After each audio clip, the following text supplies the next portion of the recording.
Welcome to the GunJones.com lobby chat.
All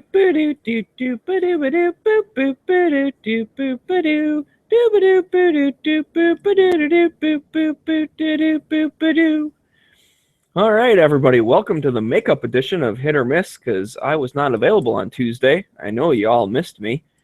So I'm going to do a whole show all by myself, unless people join me. And I'm probably not actually really going to do that, so you should come join me and talk to me, because talking is fun. But maybe I'll just sing for a couple hours or something. I don't know.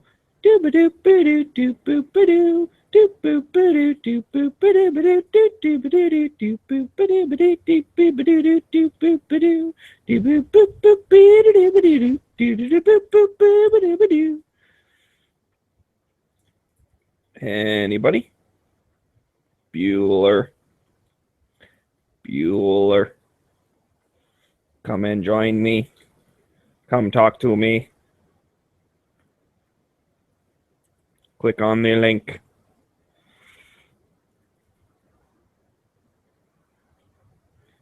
Come on and click on the link.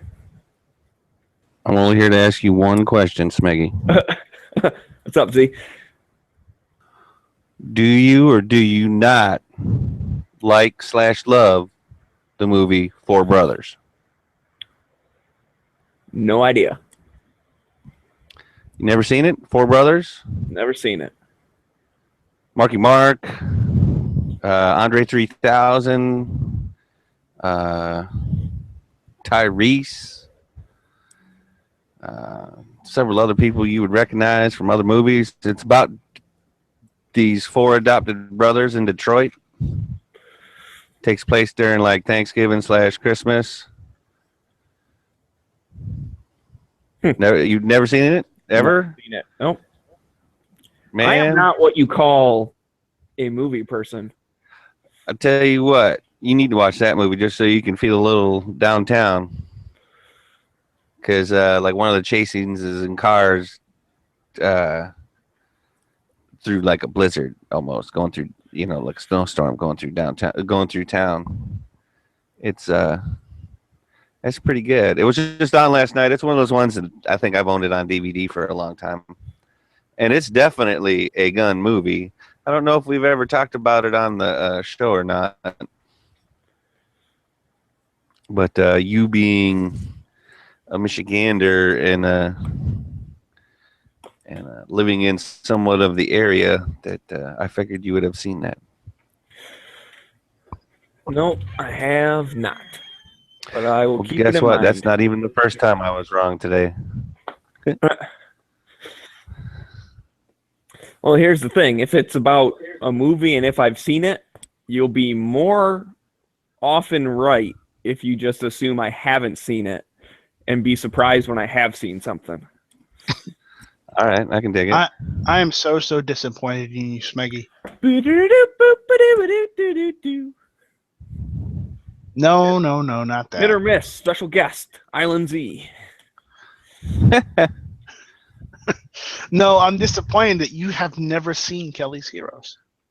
Oh, yeah, I have not. It is a great movie. Okay. It is. I mean, I'm only, a year older than you, Smeggy? And I've seen it. Well, I don't know. I mean... Well, I know that age doesn't really have to do. I know, but no. Some people say, but G-Web says some of you millennials or younger people that haven't seen it. So I'm just making the correlation that I'm around Smeggy's age, but I've seen it. Yeah, So. it's one of those ones where you can watch it. I don't think it matters what your time frame is, so to speak. Both Kelly's Heroes. Four Brothers, I don't know. Some people like it, some people don't like it. There's a little bit of violence in it. But, you can't have the mean streets of Detroit and not have a little bit of violence in it. Wouldn't be very realistic, would it? No, it would not. So. Although we're getting better. Oh, hell yeah. Going down. And also I'm disappointed in you, Smeggy, for not responding to my question. What was your question? messaged you on Gun Channels and you did not respond. He was in the middle of a show. What? What? No. I don't have a did it message. After it was over, the show was over. Oh, I don't have a message. 8:56. I see that now. You're going to be available for a few minutes. Sure, why not? I need to borrow you for a hit or miss PSA. What now? public service announcement. A hit or miss public service announcement. Oh, what's it about? Well, we got hit too. Did we? Yes. Wow. That's Big time, big time. I was trying to get a hold of you in the chats, but you guys were more concerned talking about it than reading the chat, I guess. Yeah, I ain't reading no stinking chat. Living it, man, living it. Hey, Z, no. We all suffer. If we all suffer, we have to all suffer together, not, singling someone out. Huh? That just ain't right. Yeah. What are you talking about? You're being weird. I'm always being weird, so yeah. So consistency is a good thing, is what you're saying. I guess so. I don't know. But I commented on a Reddit post about this, and somebody responded. One of our viewers probably responded because he responded to my post with Poco Ghibli. So, Nice. so that right there tells me that he did watch our videos. Or as a Gun Channels member. Or as a Gun Channel. Or both. Or both. Probably both, because they would have to watch Matt's chat and our chat to get the whole Poco Ghibli thing, No, they just need to see Matt's, but I guess. Well, no, because if they knew that we We it's use it one all of the our time. adoring fans. I'll agree with you. We do have millions of them. Yes, we do. So.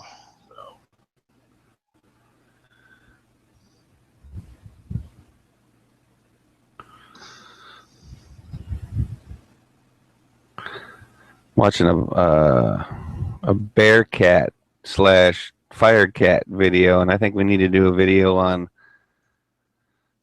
alternative modes of transportation or something. Because it ain't a truck, it ain't a van. Something like if you did the Cadillac Gauge or the Ferret or something like that.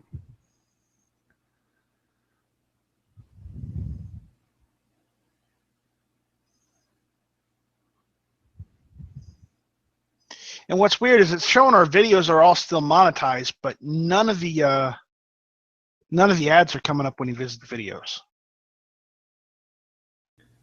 Yeah, that's what Matt was saying on his also, was that his ads weren't popping up. But I don't know. I think before we start crying Chicken Little or whatever, at least wait a few days for like this one to post or whatever, and then just look at the revenue / views and see if it's basically our revenue per view is going down. Because it could just be somewhat of a little glitch or something that there's not as maybe there's not as many ads to go around, so they don't bid on stuff that's smaller or whatever. I posted a link in the Daily Gun Show chat of basically how YouTube ad works, and it talks about how when you post a video, YouTube has a bot that tries to figure out what the hell the video is about and how much it's worth. Like, oh, this person has this many subscribers, they average this many views, whatever. And then it goes almost out to auction, and there's all these bots that represent a certain ad. And that bot is saying, I'll pay this much per view, or I'll pay this much per view, or whatever. And they all fight with each other, and they fight based on the demographic of the type of people that watch that channel or that watch those specific tags or whatever. And then the winner, like, okay, yep, your ad will now go on this video. And it does it like every single time a video is uploaded, and every time someone clicks to watch a video, it has to figure out which ad it's going to show. And so that's a pretty complex thing. Well, the thing is, those bots that represent the ad companies, they might have a certain limit of, okay, we're going to spend this much on this type of stuff. So if they get outbid, then someone else wins. But it could be if there's just less of those, because like we mentioned in the Daily Gun Show, I think like Universal and the people who own CNN or whatever, like pulled all their ads from YouTube. So they could represent a whole big chunk of those ads. So now there's only 100 different ads fighting for all the videos that pop up. And some of them are just not, they're just not bidding on those videos, you know, because they reach their limit with all of the bigger ones. And so there's just less ads to go around. So the possibility that an ad can show up on the video is still there. It's just the majority of the time someone clicks on it, you're not getting one. I bet you if you re-clicked our video 100 times, maybe an ad would pop up once or something. So I've already done that. okay, well, I don't know. Maybe the sky's falling. We should all just like go crazy. But I'm not losing any sleep over it We quite should yet. just give up. You know what I mean? We should just give up. No. Throw all of our toys I away. don't do hit or miss for the thing, anyways. I mean, it's never been one of There my you go. concerns. So, That's what I wanted to hear, Mister. but I will encourage. This is bootstrap time, fellas. This is when you pick yourself up by your bootstraps. And here's the thing. I think Same. from the audience point of view, if you like a specific channel, go be a Patreon of them. Like it's not that much, you know, help some people out. I just see it being a shift in where most people are going to get their revenue from. It was like I was saying the other day, there's this channel that was like, when he first started complaining about, oh man, a bunch of my videos got demonetized and stuff, without even saying anything, his Patreon jumped like another 100 people signed up. And then he asked like, oh, so by the way, if you want to help me out, you should do the Patreon thing. And it jumped like huge after that. Now he's a big channel, you know, thousands and thousands of subscribers or whatever. But, you know, I think the audience is realizing, hey, we need to kind of help these people out because they're not getting anything from the ads because screw YouTube. So just, you know, if you like a channel and you want to see them stick around, go be their Patreon. So I don't know, whatever. Whatever happens, happens. Yeah, well, I just like us, the little channels get it the most, whereas the big channels, they can go off the full 30 or some other place, you know, and not Full 30 is still by invite only. So I mean, it's, well, the bigger channels are already there on full 30, which is the thing. Not Hickok 45, I don't think, unless maybe he is. I don't know. well, there's other streaming services like Twitch and stuff like that. So I mean, let alone, I think there's also it's a way for that you video can do. gaming mostly. Well, you can also do like the Skype way, because I know a few channels that they do Skype to do it like this, to do their Google Hangout. Instead of doing that, they Skype it, and then they are able to like put a background on and everything like that, and then they basically, I think they're recording it through Twitch. They're using the I think Twitch it's Twitch. encoder. They're using an encoder and just adding Twitch's, you know, credentials. But then on they it. post those videos. They post the videos after they've been rendered on YouTube, though. So Yeah. So, you know how GWeb has done the encoder before, where he's actually just, you know, captured a conversation and streamed it live without using a Google Hangout. I think so. You know, where he Not says, I'm 100%. also simulcasting on Google, and we're like, but you're not using a Hangout for that, or, well, you are using a Hangout, but he's not. He did it in some weird way. He was doing it to one of his other channels. So. Oh yeah. Or like that that time I was doing hit or miss, and it said we weren't live, but we were because I was using the software instead. What is it? Yeah. OBS Studio or something like that. It encodes it for you. So.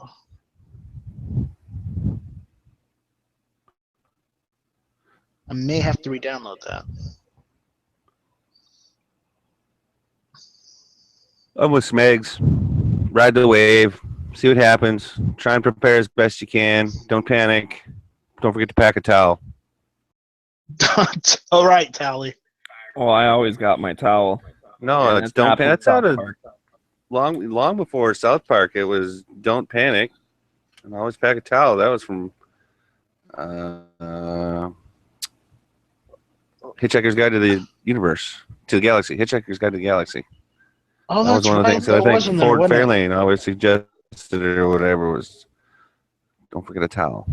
Don't panic. Right, right. I forgot that was in there. Oh, I started rereading that recently because we started talking about that in the chat. It's sitting on my couch right here. I've got the audio. I still haven't gotten super far.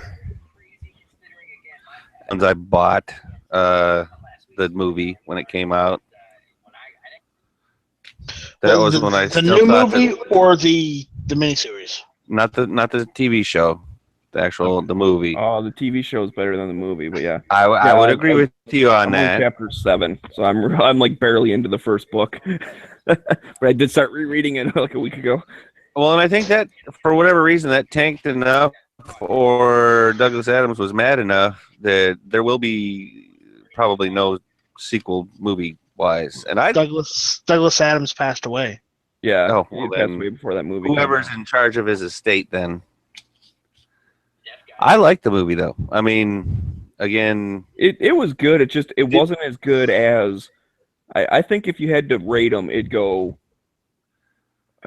Radio show and book are like back and forth. I can't pick between the two. Then TV show. well, then the way movie. I envisioned Beetlebrox and the way they did him in the movie, that may have not been exactly what I was thinking in my mind's eye. Just as an example of that. You know what I'm saying? yeah, when that's you not how when you use your imagination for one thing and then you see somebody do that, you're like, really? Okay, I guess. Yeah. In other news, I got one of those cool patches today. One of what cool patches? One of those exclusive Gun Channels member patches. I don't even know what he's talking about. Do you know what he's talking about, Smeggy? I got I'm the not- Night Strike patch. What? Yeah, Yeah, he's one of the cool kids now. All right. I got the Night Strike patch, so I'm finally someone on Gun Channels. Well, there you go. Yeah. Could have been somebody, and now you are. I guess it's a rite of passage. You're not anyone on Gun Channels unless you've got a patch. No, I wouldn't say that because that would be literally thousands of the Gun Channels members that don't have patches. So I wouldn't do that. If they want a patch, they could go and buy a patch.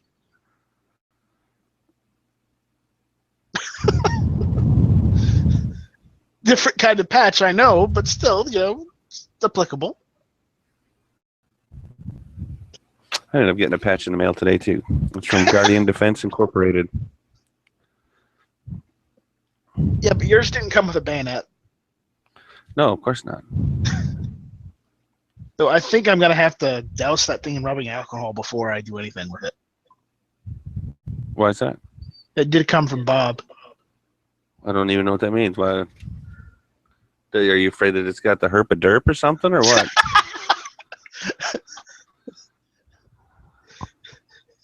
Probably. I don't know. I'm just making a joke on Bob.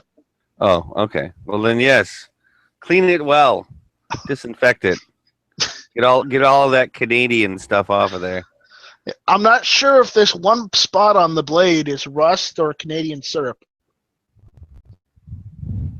Not kidding. Maple Maple syrup. syrup. Maple syrup. Product of Canada. Yes. Man, a property that I was looking at that was up north of Smeggy's up north, like even north of that, they had more than a few sugar maples on the property, and I'm like, man, do you want to do a sugar shack? And I'm like, no, I don't. You totally could. Yeah. And then while I'm at it, might as well just make booze out of the sugar that is the maple syrup after you turn that into maple sugar. You could. Oh, yeah. It's a Maple syrup shine. It might be. Well, on no. something And see, there. here's the thing. Here's the thing. It's not like it's even going to taste really like maple syrup or whatever, because you ended up beating it up so bad, you're breaking down the sugar. No. You're not thinking fourth dimensionally. Okay? Z, we make moonshine that tastes a little like maple syrup. Not syrupy in the factor that you have, it's all thick, but in the factor that it tastes a little like maple. Oh, I gotcha. So it's highly flammable and it would stick to you. I gotcha. Well, that's true with any moonshine. It doesn't stick to you like you think. It usually evaporates pretty quick. But anyway. Just like how they have moonshine that tastes like apple pie. Mm-hmm. Like that. It'll be maple flavored moonshine. Make millions. Burn the hair off your nose. I don't know about make millions. I don't want to make no more. That's the other thing. You might be able to make booze for yourself, but you can't make it and sell it. You gotta be licensed and approved and all You that. get the license for it, but you can totally do that if you get the license. My understanding is it's harder to get one of them licenses than it is to get an FFL. No, but believe it or not, it's actually easier to get a booze license than it is to get an FFL. Not a license to sell booze. You have to have the license to make the booze and then to sell the booze and distribute the booze. That's a different set of licensing. Well, the license to sell it to other companies is actually easier to get than the one to make it. Yes, but it's still easier to get than an FFL.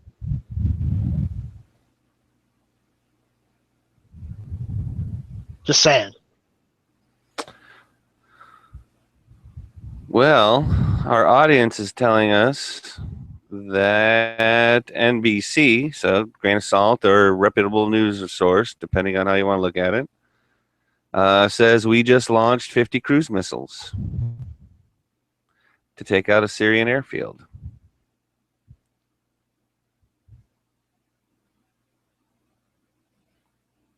I don't know if those numbers are correct or if the destination Hold on. is correct. You didn't say the whole headline. On Fox too. After chemical attacks in Syria. Yeah, which was yesterday or the day before. And we don't know if Not the like- Russians did it or the Syrians did it, but all sources are pointing to the Syrian government that did it. Right, and again, if this they're is getting yesterday or they're getting the day away before. with using chemical gas. Tomahawk missiles. Airstrikes in Syria. If they're getting away with using chemical gas, they're past the point of no return. With Russia backing them or not, they are breaking the Geneva Convention and what other convention, prohibits, gas. I'm sure there's a couple other ones. And they'll say, oh, we didn't sign the Geneva Convention because we weren't a country then yet because, we were still part of the Ottoman Empire. Well, if the Ottoman Empire signed it, technically you signed it.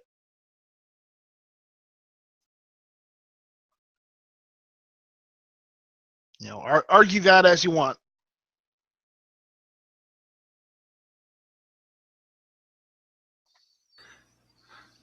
It'll be interesting.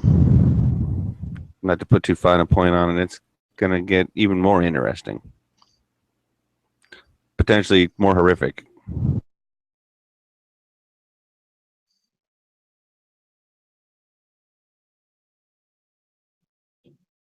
I am not happy.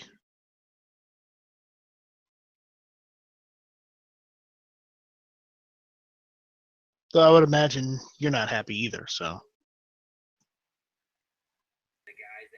What do you mean? I'm fine. I'm not happy. Right? I'm certainly not depressed. I'm a little depressed. My I mean, the feelings are- fact that Yeah. North Korea thinks that one of their missiles can reach, I know what part of America I'm about. My day. They think they can reach Hawaii? can't They even did hit Jap- something or showed something literally like 2 days ago or whatever, where they do have a different sized missile. They And can't they even do hit. believe that they can hit hard now. I don't know what they're thinking. Certainly hope it's a gradation of their capabilities. They can't even hit the then mainland that of is Japan also why- right now, let alone Hawaii. That is also why we just helped out South Korea get established with, man, I can't remember what it was called. It's not the Patriot system, obviously. It's not the Golden Dome system, or the Iron Dome, excuse me. But it's another missile defense system that I don't know if we sold or What is loaned it, or CIWS?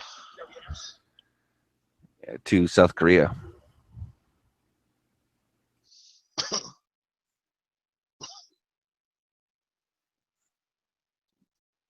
Close-in weapon system. So I hope that like the they Phalanx. shoot it down first.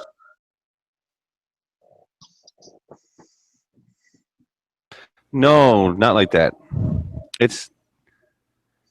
Not like the Phalanx. Well, that's for missiles.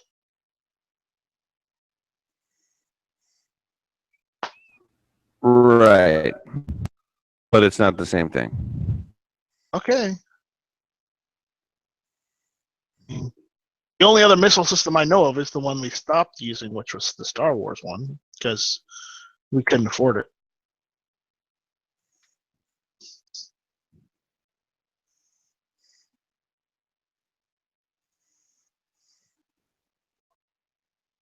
Or it was like the Strategic Defense Initiative or something. Well, that was SDI, yeah. That was Star Wars, but that ain't it. And it is not the Patriot system. One of the chats we were doing a little while back, I definitely linked to it and everything like that. I just can't remember what it is right at this moment. Okay. Well, when you do find it, get with us, right? It's saying we launched 50 plus missiles at air base in Syria. That will be good. I hope there weren't any Russians there.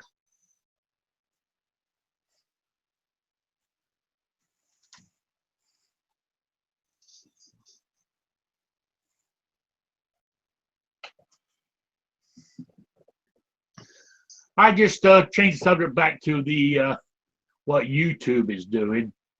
I just clicked on 20 random videos, and I got just one advertisement out of all of those. That was 20. They weren't gun channels either. I'll be back a little later. I'm going to go stew for a little while, knowing that my videos are demonetized. All right. Talk to you I'm going to later. go cry. Oh, relax, dude. You don't want anybody to think Honestly, you're it was depressed, actually- Night Strike. They'll come and take your guns from you, dude. Yeah, Better chip exactly. up, bro. Lip, man. But Hey, I think a good I'm point not was brought depressed. up. I'm sad. I'm crying. This is the time of year that YouTube dicks around with their algorithms and stuff anyway. So it could be partially just a blip and they'll be back on like tomorrow morning or whatever.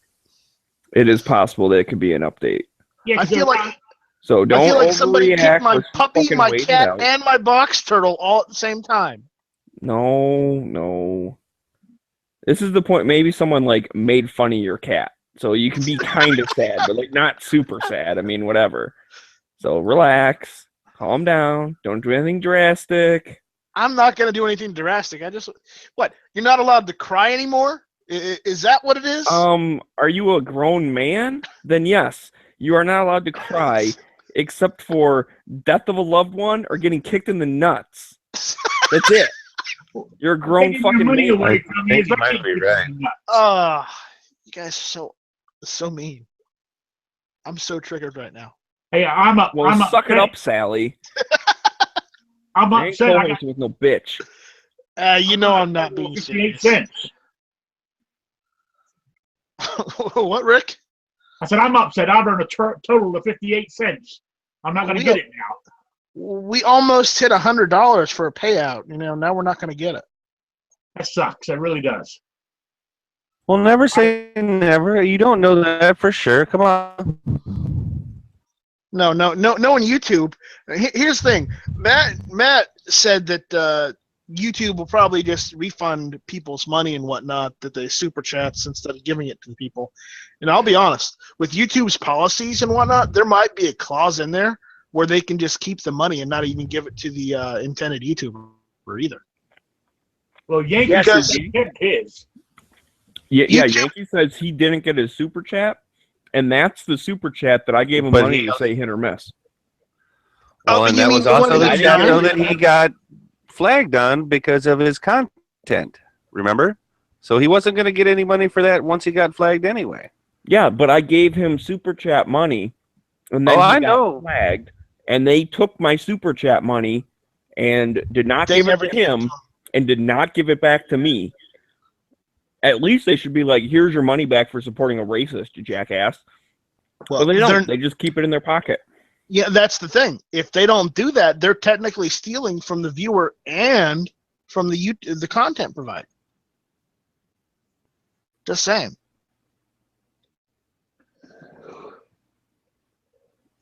And I'm telling you, if YouTube's going that route, we may want to stop using Google Hangouts altogether. Just saying. And Use what? I don't know, Skype or Twitch, like you said. well, I think also the answer is for alternative income streams and still utilize the powerful product that is Google. For what? Another 5 whole You minutes? just have to. Well, until it's gone, I suggest we continue to use it. Maybe in the meantime, before it is gone, though, we do look into other avenues of attack, basically.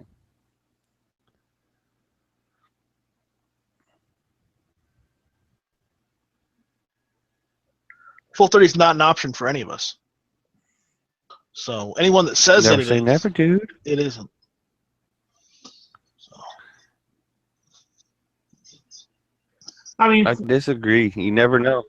well, Yeah. maybe G-Webs could get on, Full 30 if you wanted to, but and probably maybe even Matt, but me and Smeggy with hit or miss, no dice. Rick, no dice. no, I wouldn't get on there. See, that's Well, my point. We don't have enough- Well, we what don't have happens if you get more subs? Yeah, I don't know if I'll ever get that many subs. Hey, I I've wish. only got 10 subs. So, Well, Rick, you got to be more of an outgoing person. yes, I know. And you need to start jumping in some of these chats. Maybe fix your mic so where it doesn't crackle sometimes. And though I had that for like an entire year, and people gave me shit for it. So whatever. I'm working on it. But you just got to keep working on it, and eventually you'll get subscribers. I mean, do you think me and Smeggy got 394 subscribers just automatically overnight? No. No, it took a lot of plugging, of which we still plug hit or miss Tuesday nights 9 o'clock all the Oh, time. yeah. I mean, I've only been doing mine, 2 months? So, Yeah. Word of advice: don't do it how we do it.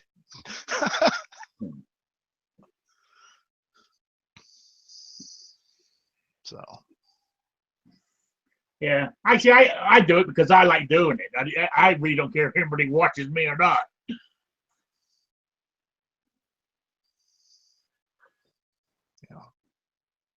The thing is, I am and I'm not a camera shy. I don't like to be on the camera all the time for hit or miss or anything, but I'm not camera shy in the part that if I get something new or cool, I won't turn the camera on and show everyone. Yeah. I just don't want my face to be out there all the time is the issue. Mostly because I need to get a shave. I need to shave, and get a haircut tomorrow. So, it's all about outward appearances, right? Yeah. If you look like a bum, people don't want, to see your face. I know. Get a haircut and get a real job.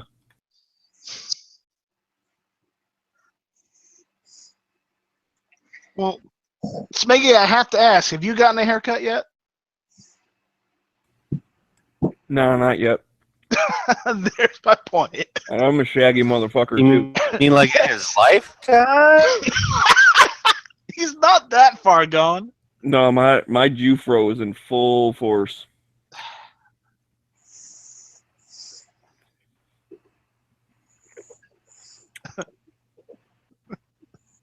Well, anyways, I'll probably get one here in a little bit. I normally get a springtime shearing so that it's nice and cool for the summer. Shearing, you But make it sound considering like it's fucking snowing Gonna say, all you day see your today, cut? it's nice having my ears covered. I'm you serious. do- That's why I grow it out for the winter. I normally start about end of August.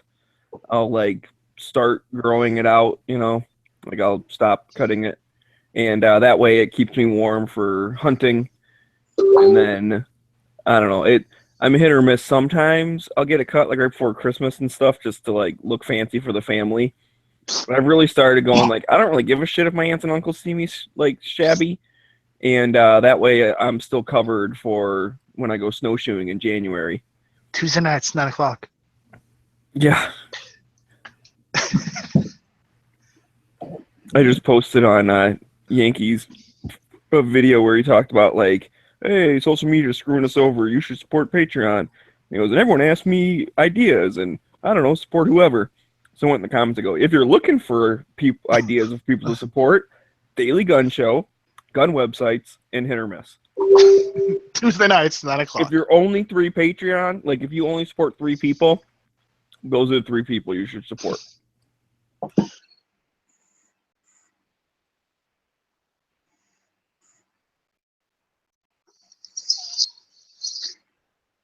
I need to go support some more people.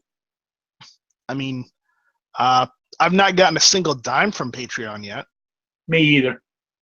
but I've got 5 subscribers or patrons.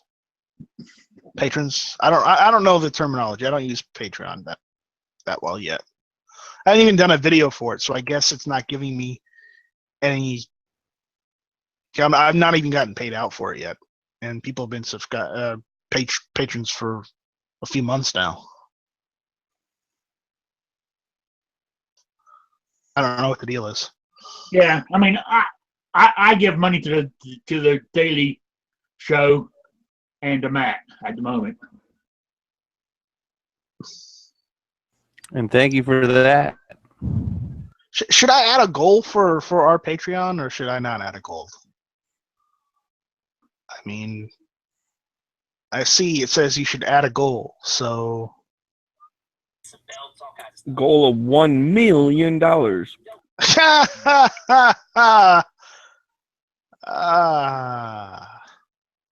No.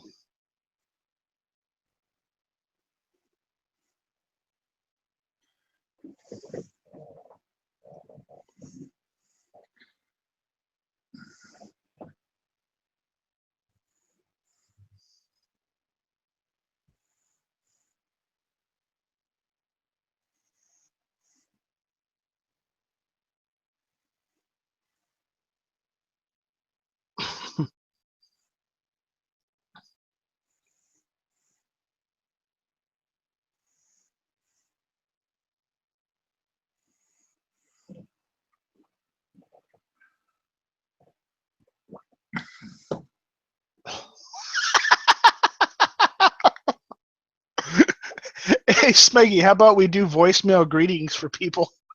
We add that as one of our rewards.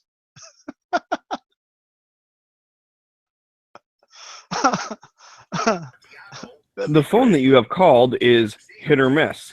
Sometimes they answer, sometimes they don't. Just now, you missed. Leave a message.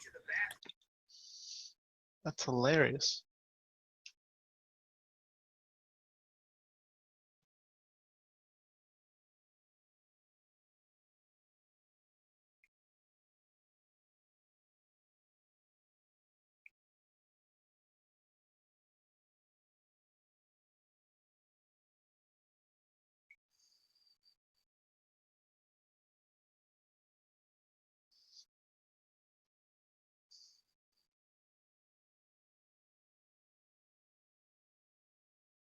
I think what it is, I just have to start posting videos and stuff on it or something.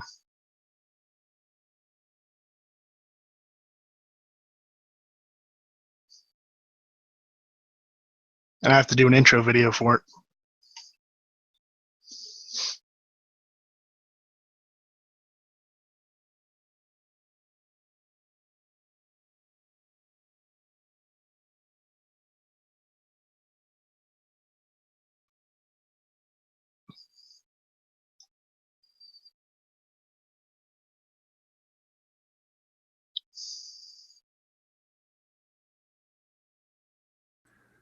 All right, here's one for you. The minimum wage should be called the Robot Employment Act.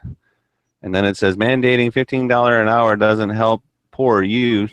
It helps Flippy, the new burger grilling machine. Ooh, snap. Not my words. WallStreetJournal.com.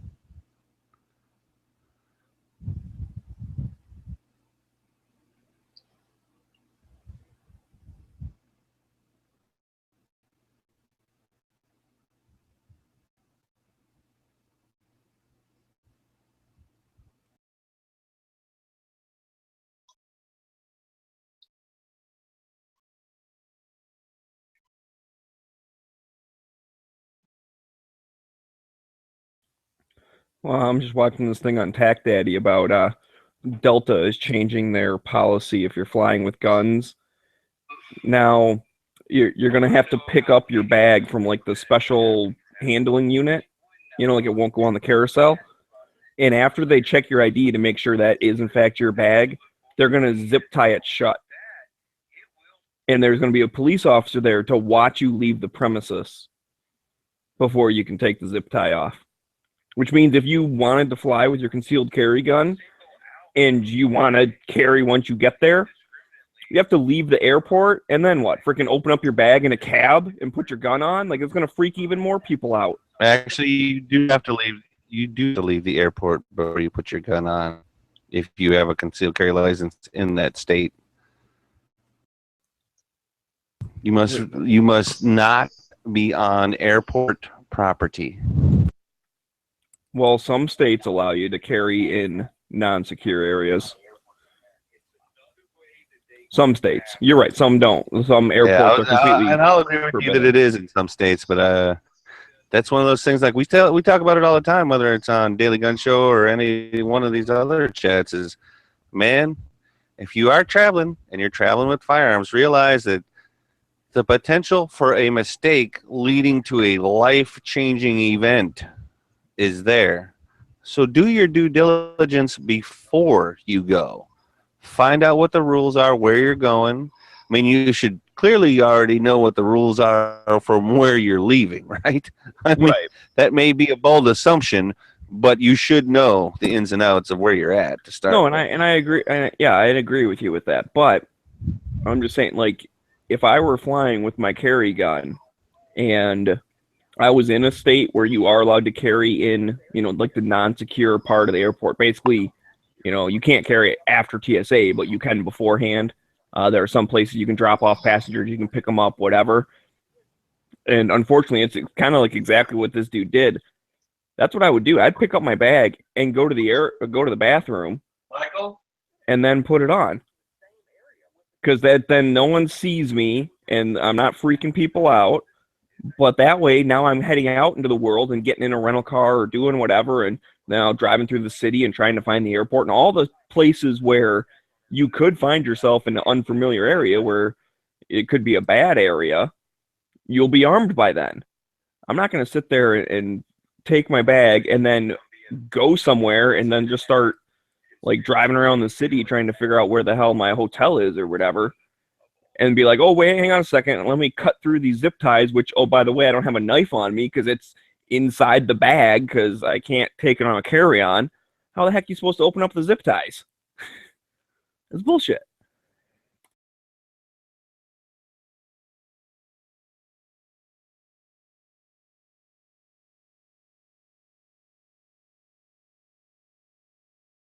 I definitely agree with the bullshit portion of that statement.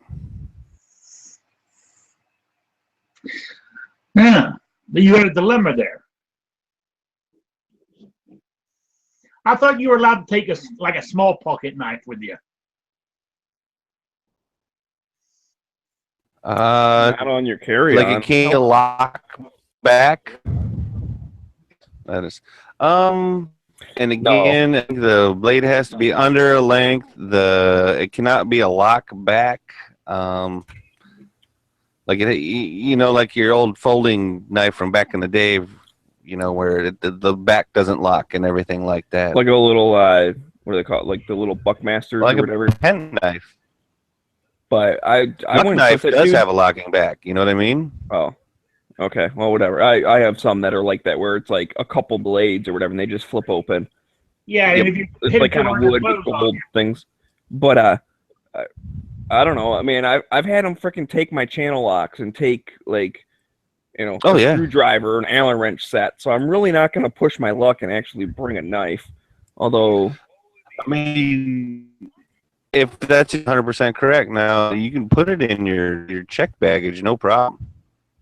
yeah, but they You can zip put a tie sword in there. That's what you Yeah. want to do. because that's what I do with my No. flip knives. What? They zip tie the fire, not necessarily knives or anything like that. No, but they Or is that what they're saying the Delta is going to do now? Delta's policy now, when you fly with a gun, okay, you have to have it in the case and all that stuff, and you take the thing, be like, I'm flying with a gun, and you put it in like the case, and they lock that, you lock it in front of them, and then you put that in your suitcase, right, with all your clothes and your boots and whatever else, and that would have your knives and stuff in your suitcase. Now, when you get to the thing and you go to security, well, not security, but baggage claim, it's not going to be on the turnstile. It's going to be in the little room. You have to wait a little bit while they bring it over. And then you get it. They're going to zip tie your entire luggage closed so that you can't open your luggage to get the box out, to undo the lock, to get the gun out. And then they're going to have a police officer watch you leave the premises. So your knife is inside the suitcase, which is zip tied shut. They took the zippers and tied them together or whatever. See, that's the thing. I'm usually carrying a rifle case as well as a suitcase, so most of the stuff is in one, but it's the other. But I hear what you're saying, where it'll be problematic to be able to even get at the knife, let alone anything right. So else. how do you get the zip ties open? And again, like I said, I'm going to want, if I'm flying with my carry gun, I'm going to want to start carrying as soon as possible. So, I'm going to get out, grab my bag, leave there, go to the rental car place or whatever. Okay, now I'm off airport. But what? I'm freaking digging through my suitcase at the rental car office to put my gun on? Like, someone might see you and freak out. I guess you could take your suitcase into the bathroom at the rental car place before you pick up your car. But let's say you're just like Ubering to the hotel or something. Now, you're not going to put it on in front of an Uber driver. So now you got to wait till you're like at the hotel and get into your room and then load up. But anything could happen in between there. I just don't like it. Maybe I'm just being cranky like Night Strike, but I don't like the policy. I think it's dumb. Oh, it sucks, but that's the problem, is that they could make it so if you fly Delta, they don't even allow. They don't technically have to. I understand. I mean, I agree with that. That's why I'm not claiming, Second Amendment, blah, blah, blah. No, they're not the government, so they're allowed to restrict stuff. I'm just acknowledging that it is a restriction, and I don't like it, and it's dumb. And it does suck. And I have the most points with Delta, because normally I like to fly Delta the most, because Detroit is a Delta hub, so they have the most flights available out of here. If you take any other airline, you go to like the crappy old terminal that's like, whatever. There's only like 20 gates or something. I mean, it's small as hell. I got Damn. it, maybe. What you call it? Put the fingernail clippers on your key ring. Oh no, they at one point they were confiscating those as well. Oh, geez. I definitely remember having some of my fingernail clippers being confiscated before a flight. Oh, damn. My backpack from a carry-on or whatever has like 2 ribs that run down the back of it, and they're aluminum. The thing is though that they can be removed. So basically, I don't want to say out of fear, but you know, not chancing their potential for being confused, I had to basically take them out and put them in my check luggage, the 2 ribs.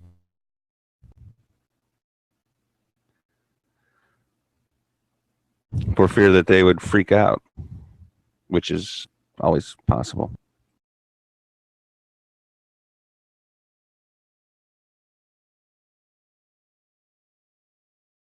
Yeah, you're just gonna have to put an edge on the back of one of your keys, I guess, then, where you can cut the straps. Knife hand. I just think anything that would help you cut a zip tie, they're gonna grab from you at security.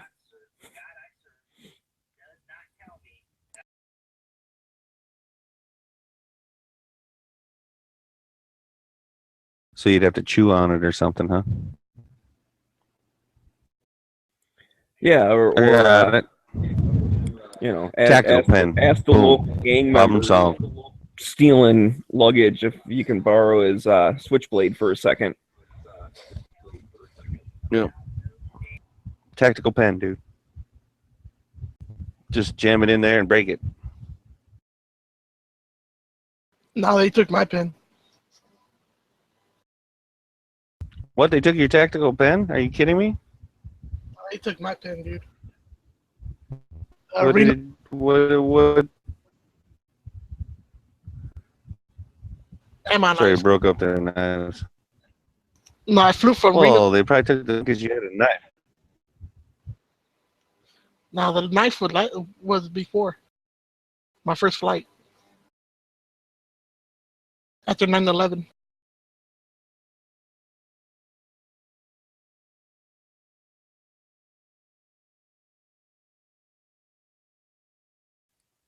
Man, my YouTube is lagging out like crazy.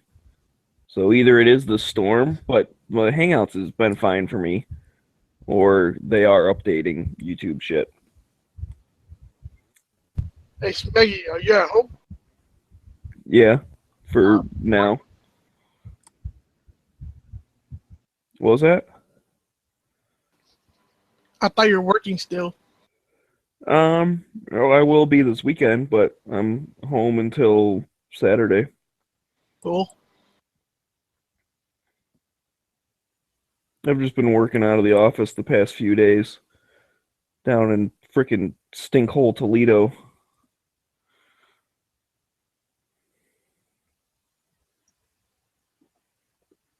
Oh, Smeggy, What's up? I just donated to Night Strike Hit and Miss Patreon page. Oh, well, thank you very much. No problem. I'll make sure to give you a shout out on the Hit or Miss show if I remember. All right.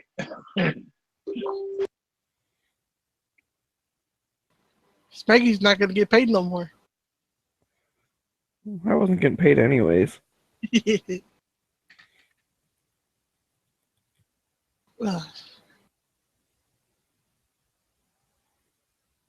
What'd I miss? Oh. Everybody's leaving.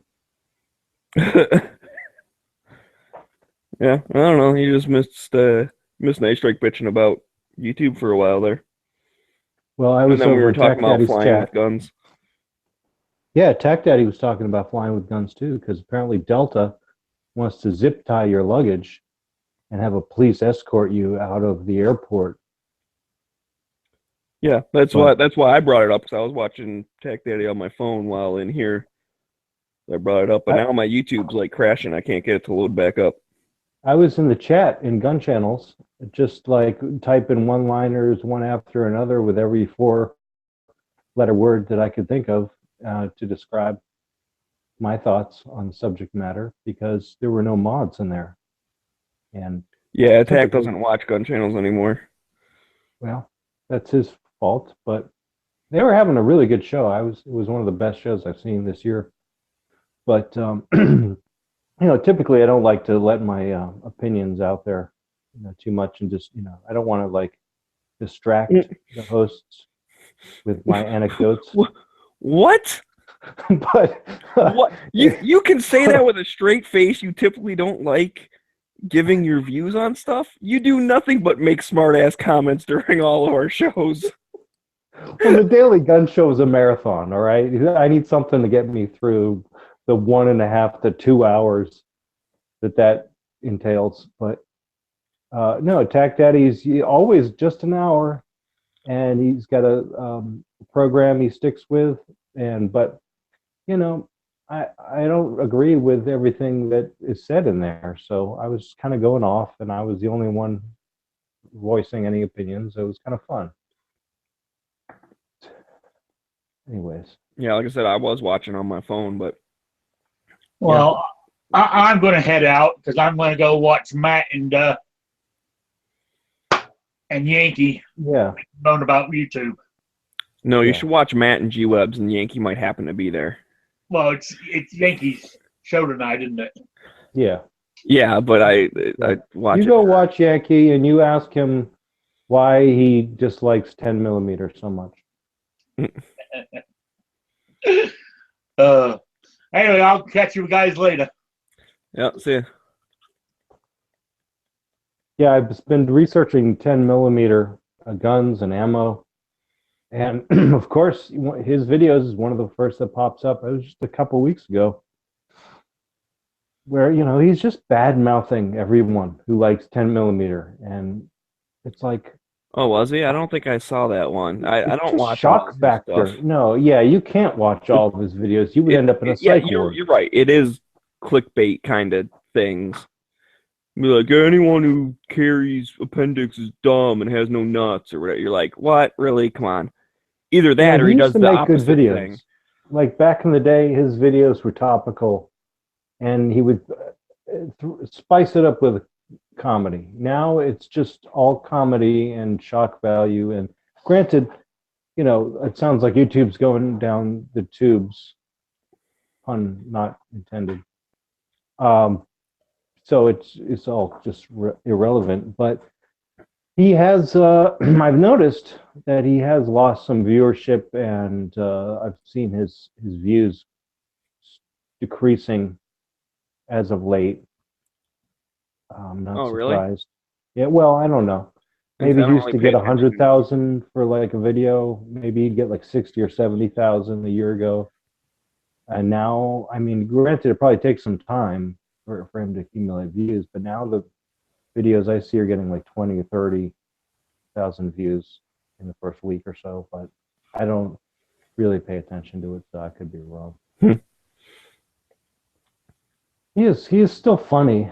I mean, there's still always some humor. If every video you just watch enough to get a couple laughs and then check out.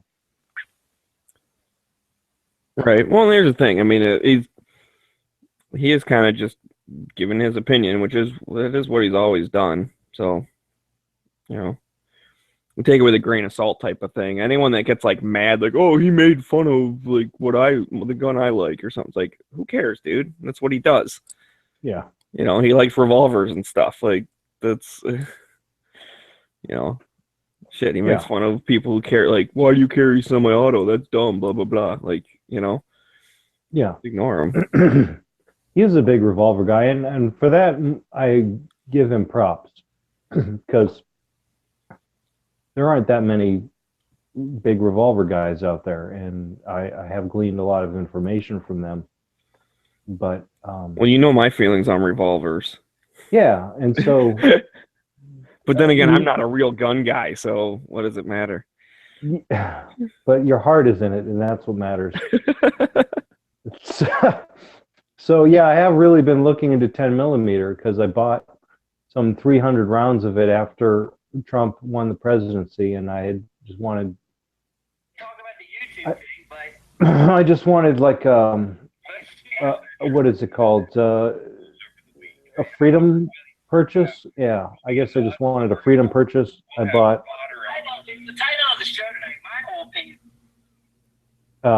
some 10 millimeter ammo. It was reloaded. It was a good deal. I figured I could trade it if I'm not going to shoot it. I don't have a gun that's in 10 millimeter. But I've been looking around. I've been checking some stuff out. I've been doing some research. I watched a bunch of videos, and that 10 millimeter, man, I tell you what, that is one potent pill.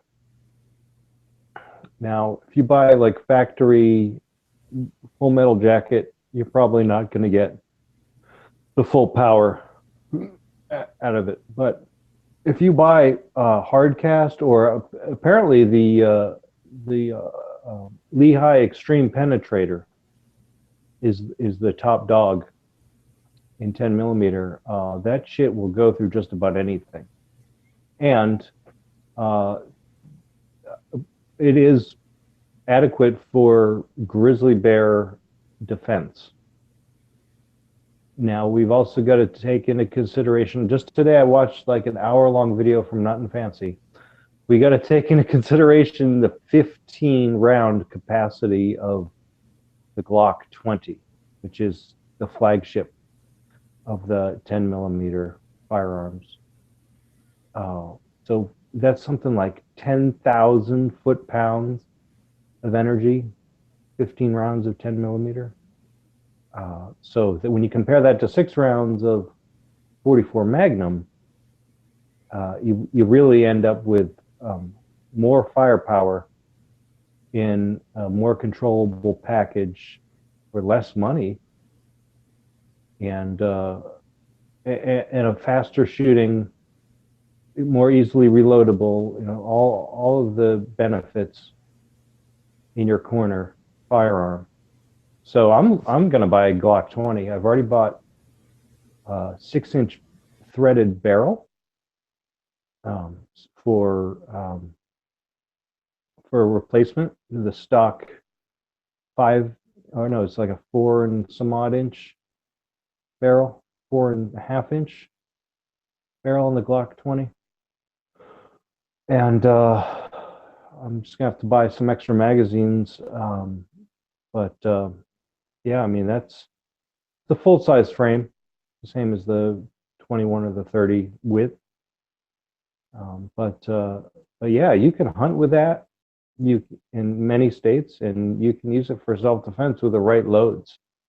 So I'm excited about 10 millimeter, and it's not for everyone, but I do believe it is a 21st century round that is just coming into its own. Yeah, I like 10 millimeter. Well, of course, I shot it out of the Delta Elite, like the 1911 thing. So it doesn't have that same capacity of 15 or whatever you said. That's 15 10 millimeter is nothing to shake a stick at. I'll give you credit for that for sure. But yeah, I mean, it's great for self-defense and stuff, and it does kick some, but I think it is, as long as you're in a decently sized gun, it's totally manageable. It's not insane. Like, your hand doesn't hurt afterwards. It doesn't go flipping out of control or anything. I don't know if I'd want it in like a pocket-sized gun or whatever, but I don't even know if they make those. Well, see, that's what I was thinking. The Glock 29 is the compact version. It's like the Glock 30 size, a little bit shorter top to bottom. And I was thinking, I'll just grab that and I'll forget about the pinky. But with a shorter barrel, you're not getting as much velocity out of the round. And this Hickok video I was watching, Lone Wolf actually makes a 9-inch barrel, which bumps up the velocity 100 feet per second from the Glock 20 length barrel. And so, yeah, I mean, you can get gains out of a longer barrel. And so that's why I said, I'm just, to take advantage of this longer cartridge, I'm going to get the full size firearm, and I'm going to get a slightly extended barrel. And then when I went that route, I said, well, I might as well get it threaded. So if I want to stick a compensator or a can on there, I have that option. So I'm basically looking at getting a Glock 40 type performance out of the Glock 20 with just a simple aftermarket replacement barrel. And so I kind of figured out like best of both worlds. And You can also downsize and get a Glock. You can get a 40 Smith & Wesson barrel for the Glock 20. And I think you just use the standard Glock 20 magazines loaded with 40 Smith & Wesson.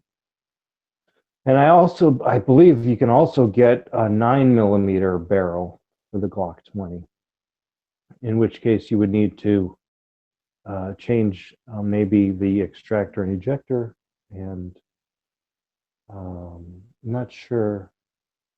I guess the 9mm rounds would fit in the 40 magazine or the 20 magazine.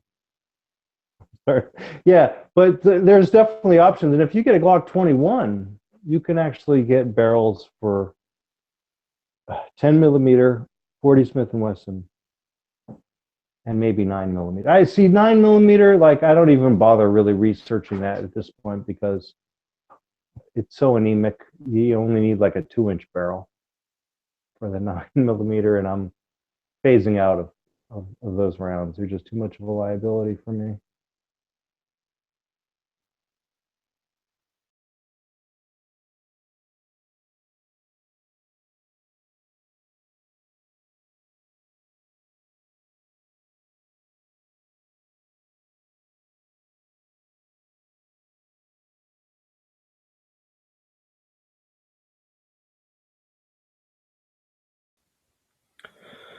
Yep.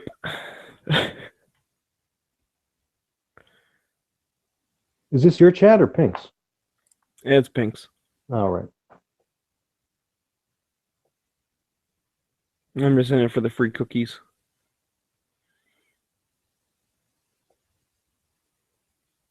So what is NRA not this weekend but next? Nope, the one following that. So it is the 29th or something. Oh, it's at the end of the month. Okay. Yeah, I guess 28th I think is that Friday. It's Friday, Saturday, Sunday.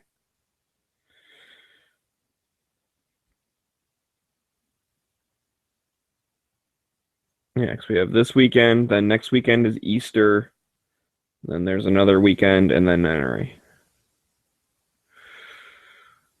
But I'm excited. I'm getting all pumped to go. Should be fun. Yeah, so Biker Bob is headed in the other direction right now towards Texas. You probably won't get a chance to see him there. Last time I asked him, he said he probably wasn't going. I mean, he went to SHOT Show after all, so. Now, the one thing I'm considering at NRA is the possible introduction of the Gen 5 Glocks. I mean, it's in Atlanta, it's in Georgia, Glock is in Georgia. You got to figure if there was any time for them to do it, it would be at NRA in Atlanta.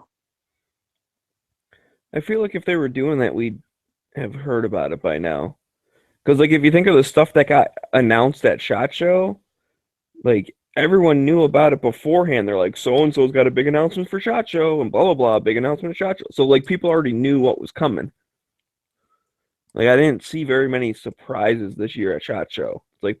That's what they do to kind of drum up, the hype around stuff. So if they were going to do it, they would already be talking now, make sure to swing by Glock for a special announcement. And everyone would already figure out what's going on. But I could be wrong. I can't say that I follow Glock PR or anything. So I really could care less. Or couldn't care less is probably the better word. I'm back. Say. Night Strike, do you have a Glock? No. So by myself, I own more Glocks than the both of you combined. Yeah. So how many $1,000 scopes do you have on those Glocks? No, okay, I'll tell you what I was thinking when I made that comment. I bought a scope from a company that will remain nameless they didn't even make this scope. They just put their brand on it. And I got it for like under $100. And it's a spotting scope. It came with a nice case. It came with a tripod, lens caps, the whole 9 yard. But when I try and just look at stuff at 100 yards with the thing, it's ridiculous how blurry and shaky and out of focus and lame. So it's a cheap fucking piece of shit. Yeah, and so what I surmised from that experience is don't even bother spending hundreds of dollars. Find like the best spotting scope you can find at around the $1,000 mark, and that will be your spotting scope that you can rely on every day of shooting for the rest of your life. Okay. And it'll be worth it. And G-Webs was arguing with me on this, or not arguing, saying that I'm wrong. And I may very well be wrong, but what I was trying to say is if you have an inexpensive rifle, say you paid, anywhere between $100 to $500 for a rifle, maybe a Milsurp SKS, or maybe you've got, a Milsurp Chilean rifle. But what I was saying is if you have that, or maybe like a $400 AR-15, which, you probably got iron sights on those rifles already, okay? But it doesn't make sense, money wise, to throw like $1,000 scope on a Milsurp SKS when it doesn't even have a scope mount for it, which is what I was trying to get at. Yeah, and you were perfectly legitimate in that point of view, and I agree with you. I believe that like entry level for rifle scope is $200, and you're going to get something that kind of works for that money. That's not what I was saying though. I was just saying that it doesn't make sense as far as you spending money, more money on your optic than you did on your rifle, because in my opinion, if you bought fine, but like $1,000 rifle, it doesn't make sense to put $1,000 scope on it. And that's common sense. But a lot of people start their rifle budget at $1,000, so they're going to be looking at a minimum of $500 scope if they're actually going to want to hunt. And that's fine. That's fine. Right. I'm one of the people that buy cheap rifles because I get what I can afford. I don't try and go over what I can afford because, that's fine. No one wants to be in debt, right? And the other thing was interesting I heard on the Daily Gun Show was like you buy one really good scope and then you move it from rifle to rifle. I'm not sure. I don't have any problem with that per se, but the issue is, in a shit hits the fan situation where you have to take that off of one rifle to another, you may or may not have the amount of ammunition to be able to go and zero that scope. Yeah, I didn't really understand that concept because I always just put one scope on one rifle and it's good, for as long as I need that until I want to change it out, perhaps. But I like to. I've spent $200 on a few different scopes, and they're all right for what I needed at the time. But what I was really talking about, and I was trying to think outside the box at that time also, right, when they were talking about sights and sighting systems is what they called the topic, right? So I just thought outside the box. Well, part of my sighting system when I'm at a range is a spotting scope, because I don't know what the hell I'm hitting with any of the rifle scopes I have. I don't have a big buggers. It may have been my fault, and I may have gone off on a wild tangent, and I missed the part where you said spotting, so my bad on that. I broke it up into two different comments, so it's understandable. But forgive me, but I was going off of the second comment. I wasn't trolling, I was being serious. Like, for anyone out there who's interested in actual, rifle shooting, rifle optics, rifle targets, getting out past 200 yards with precision rifles, even a $600 AR rifle, I would recommend you look at a decent spotting scope. Now, I guess it doesn't have to be $1,000. I haven't actually shopped for any really, but I would start, one of the other guys said like $400 is a cheap spotting scope. I would start around $500 and look upwards. Well, remember, most of my ARs that I've built have cost me between $300 on the low end to like maybe $700, $800 on the high end. And here's the thing: I'm not going to put a $1,000 scope on a rifle I may have only paid $400 or $500 for. It doesn't make sense. No, but if you're shooting at 200 yards or 300 yards, do you really want to have to walk back and forth at every ceasefire to find where your bullets Yeah, went? but if I'm No. shooting at 200 or 300 yards, I wouldn't be using an AR for that because You can, no, I know the AR can do it, but I would be using a larger caliber. Like I probably would do that for maybe like the Setme rifle I have because it's 7.62 by 51/308. You know that would be a great rifle to do that for. But for say an AR, I necessarily wouldn't do that. Yeah, I mean, I'd rather have iron sights on my rifle and a Right. $500 spotting scope than a $200 scope on my rifle and a $300 spotting scope. So that's kind of what I'm saying. Like the spotting scope is part of the overall sighting system for all of your rifles, and you should invest in that more so than, if you want to buy a $1,000 rifle scope, then that's fine too. But that's out of my territory. That's out of my league. Yeah. I'm You're gonna afraid. yell at I'm me kind for of this, afraid. but I don't 'cause, have a like, spotting scope. See, All I've that's the got are problem. iron sights. I've got a couple red dots, You have and no I've basis got of reference for this. I've got topic of one conversation. one really good rifle scope I just bought not too long ago that I put on the Setme. So, I got one of those Vortex scopes, one of the higher end ones. See, the spotting scope that I have in mind kind of looks like a telescope that you can see the nebula of comets in other universes. I want it to be like a big ass expensive So what you're saying? I need like a handheld Hubble Space Telescope. tube with really expensive glass in it. Yeah. I'm not sure I have that kind of cash flow, man. I mean, that's on my wish list, right? Of all the things that I want to get a really primo spotting scope that Right. I'm not worried about all of the guns that I'm bringing to the range. I'm worried about that spotting scope. And that thing gets a safe of its own, maybe. I mean, and that's all I was saying in my point. I mean, do you have a lot of Milsurp rifles, Clay? I don't have any. You don't have any. I've got like one or two. Okay, I'm counting the Setme, even though most of the parts were made from the receiver was made from Sentry, and the barrel was probably made from Sentry, but all the parts were surplus parts from Spain. Because I got all Setme parts and just replaced any of the G3/HK91 parts because they were just like the hand cards.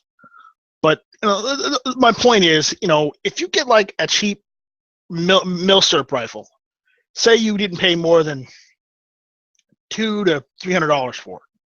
Okay, my SKS it costs $150. I understand optics are important. It's great, but for some of these older rifles, it doesn't make any sense to get an extremely, expensive optic to put on them because some of these rifles don't even have mounts for them. I mean, the Setme does, of course. So, I mean, that kind of goes without saying. Like, those rifles weren't designed for optics. And back in those days, they had a designated marksman rifle that had some funky old scope on it. But yeah, I wouldn't try and put. Hold on, let me go get my Picatinny rail adapter for my Henry Martini rifle, right? So I mean, that's not just Milsurp either. Like, I have a Mini 14, and I've tried putting a couple different scopes on that thing, and it's a waste of time. Yeah, it's not anywhere near as accurate as the scope as any cheap scope is. So why bother? And that was my initial point. And then I guess we got off on a tangent in the YouTube chat, and then G-Wedge jumped in and was like, hey, they're actually talking about something good in the YouTube chat. Let's totally jump all over that and, pissing everyone's Wheaties.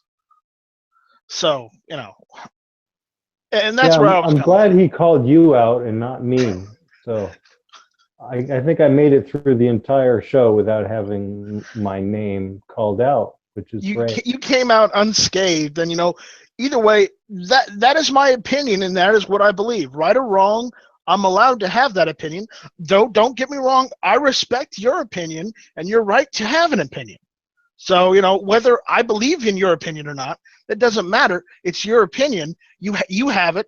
I have my own. To each their own. Yeah, and it's unfortunate that my topic of spotting scopes didn't even make it into the show.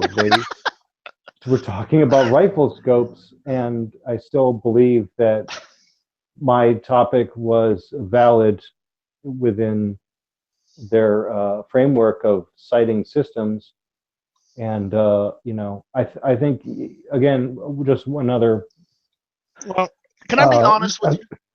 I just have one more comment to make on the subject of spotting scopes. Is if you're going to spend $1,000 or $500 on a spotting scope because you believe it is of primary importance to your sighting system, then you can be rest assured that it's not going to get damaged while you throw your gun in a case and throw that in the back of your truck.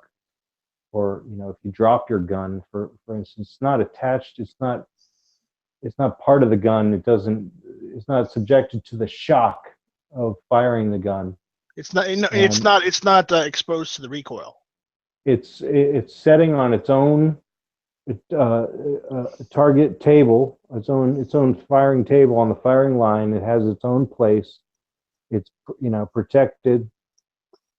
And when you are done with it, you put it back in the case right away. You never have to clean it, per se.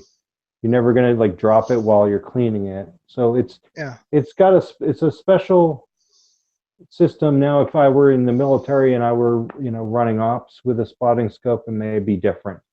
But from my civilian life and going to the range and coming back home, then it's a well protected investment is what I'm getting at. Yeah. All right. Well, what I was going to mention is I've only seen spotting scopes used in one application, and it may just be only applicable to this, but I've seen it being used more so in deer hunting or just hunting in general than I've seen it being used for just sighting.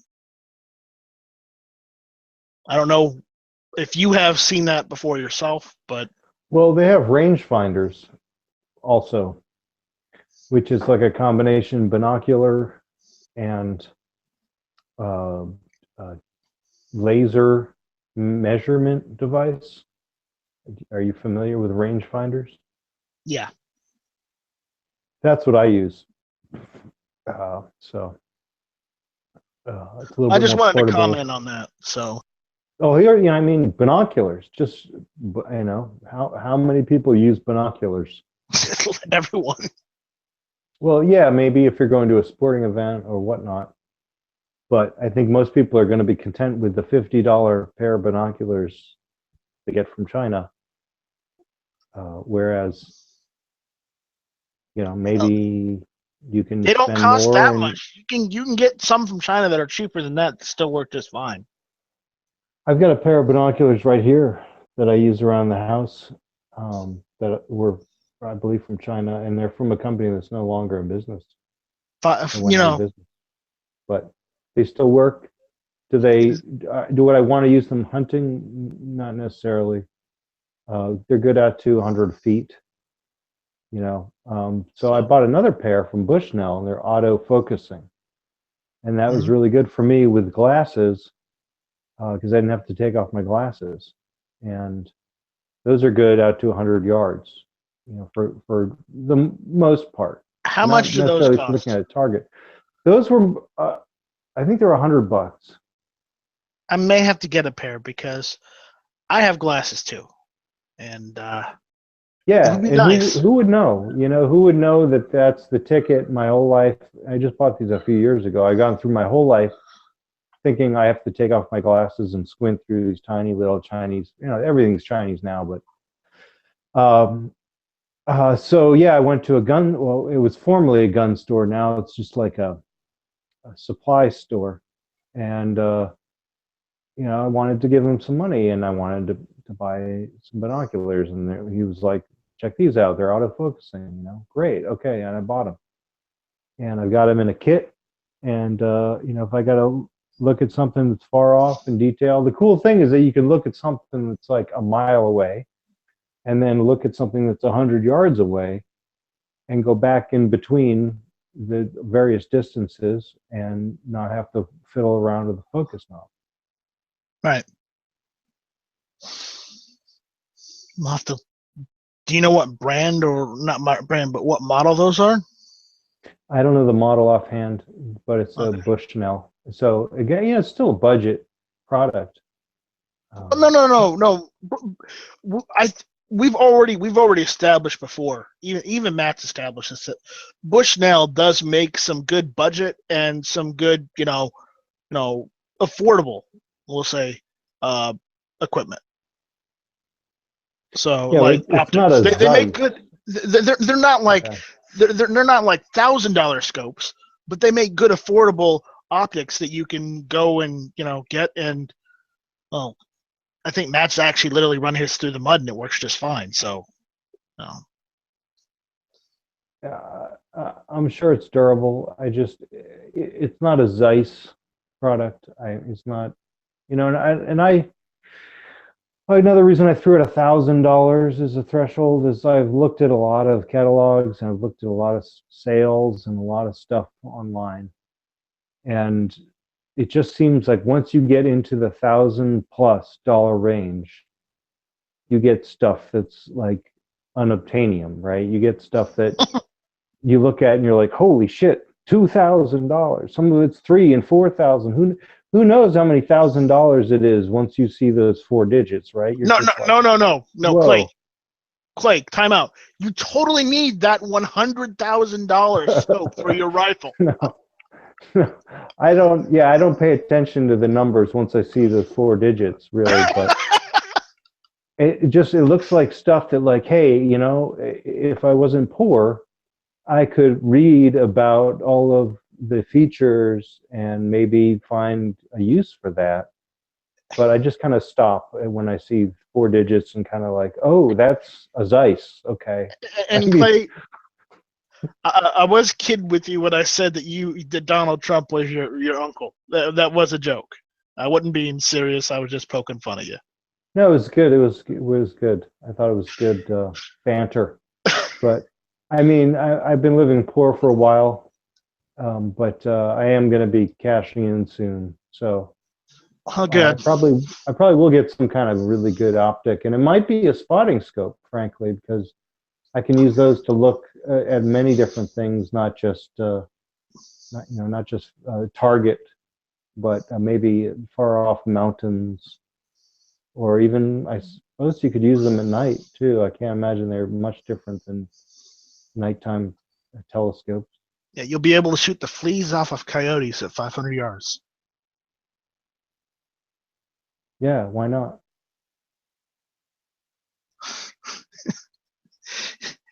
And then you'll be able to shoot the bacteria off of the fleas at 300 yards.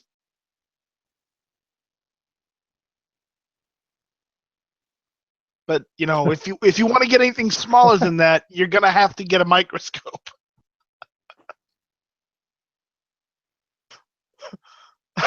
I'm sorry, I might have been going on a tangent there. I just thought it was funny to go on and on and on. Oh. But that's just where I was coming from with some of that stuff. Yeah, that chat was some good banter. They had a couple of good guests on. The Daily Gun Show was really good today. I can't like tune in for the entire show. I lose interest, but today was good. And it's too bad to hear what's happening with YouTube, but I think we all kind of saw the writing on the wall.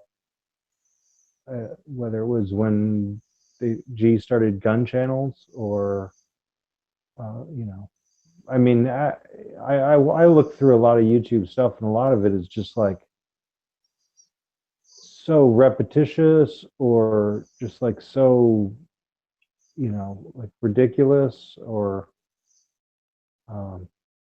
And there's really only a handful of things I like to watch on YouTube. I mean, I was hoping that we could start getting some ad revenue in so I could do more stuff, so I could get like a better video camera other than my cell phone, or at least get a decent bipod which I could use my cell phone to actually make some actual videos instead of just doing the whole podcasting thing, because I did actually want to make videos. It's just I don't have the equipment to do so I right feel now. like a lot of the top channels are the ones where the people get in front of the camera Yeah. and they narrate, and you can see their body movements, and it's all part of a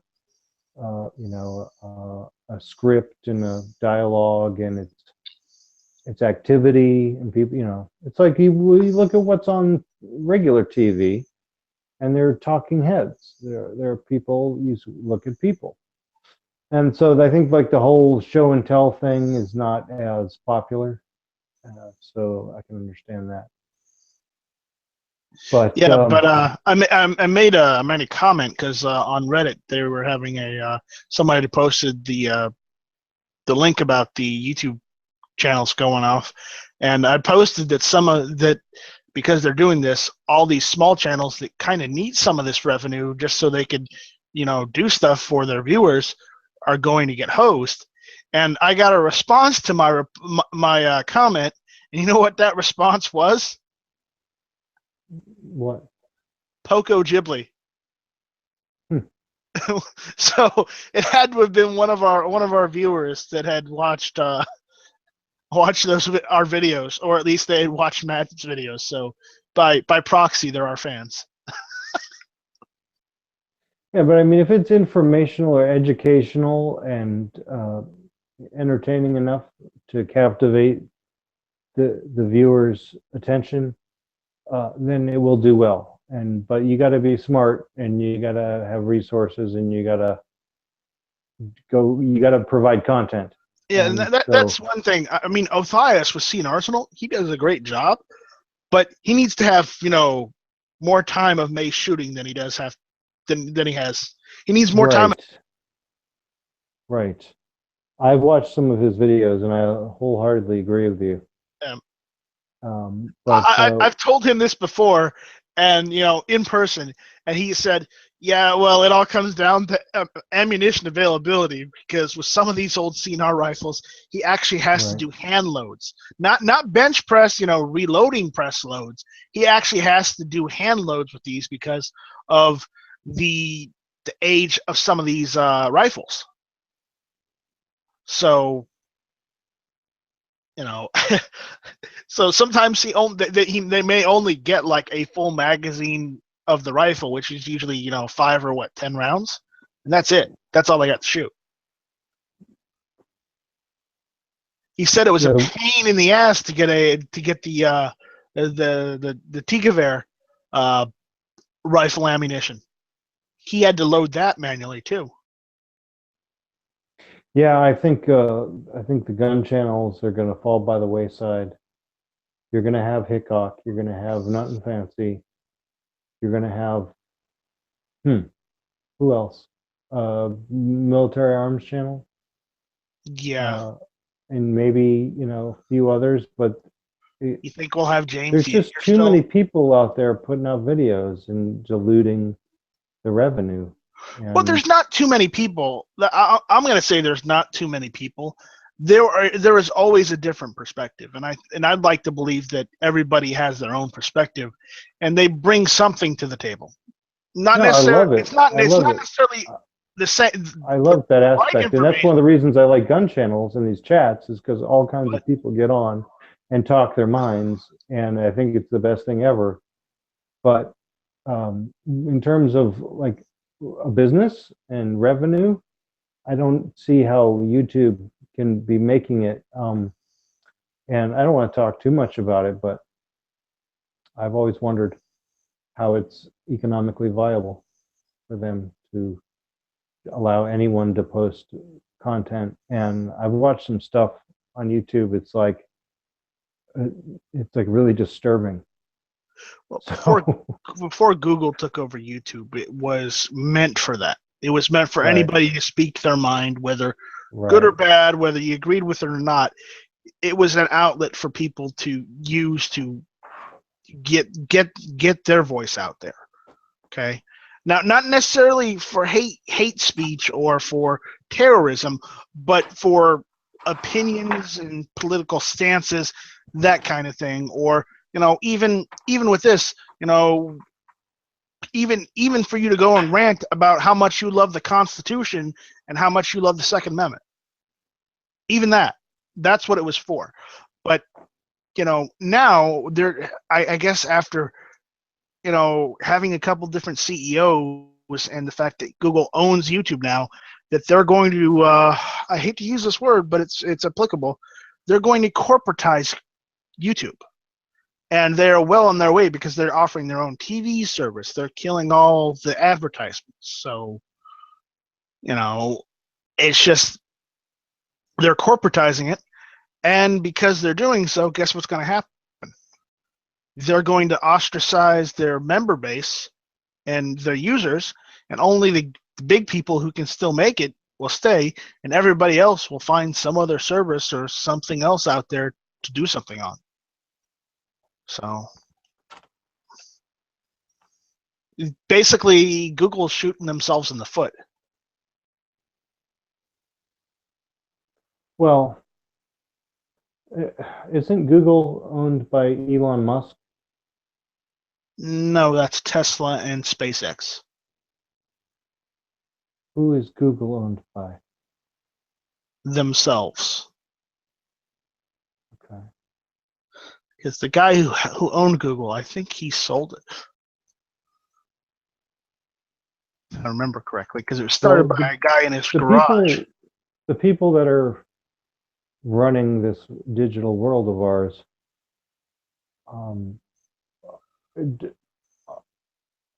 have their own objectives, and they're going to follow a path to fulfill these objectives, regardless of you and I, what we think and what we want to communicate. Yeah, Google started in a garage, led by Larry Page and Sergey Brin.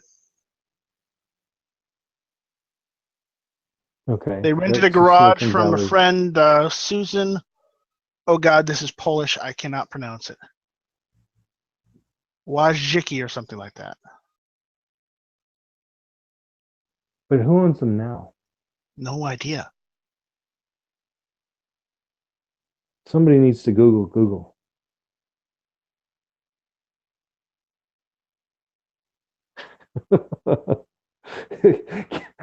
What will the internet implode if you Google? Hold on, let me go check. Google.com. Okay, Google, let's do this. Google.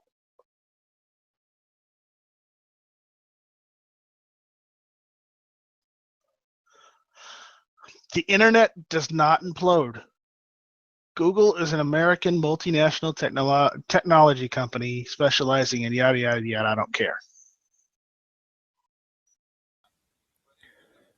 Google's an American company, but the company that owns the trademark for Google is a separate company in the, I forget where, some small ass little country or whatever, probably Cayman Islands or something. And they lease the trademark to Google USA for a bunch of money, which happens to eat up all the profits that Google USA makes every year. It's kind of interesting.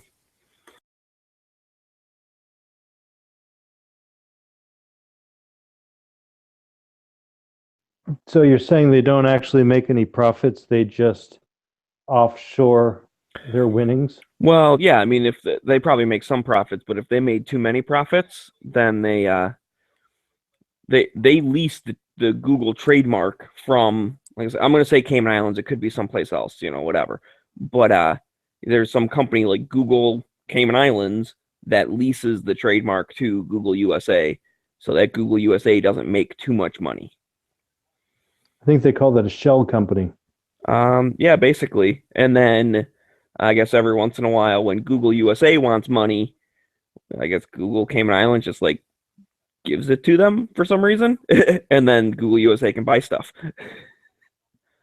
So yeah, it's I forget where I saw it. There was some video that was going through all the different like tax loophole kind of things, and I guess it could have been, false or whatever, but they definitely seemed to know what they were talking about, and it's not outside of the realm of companies to do that kind of stuff.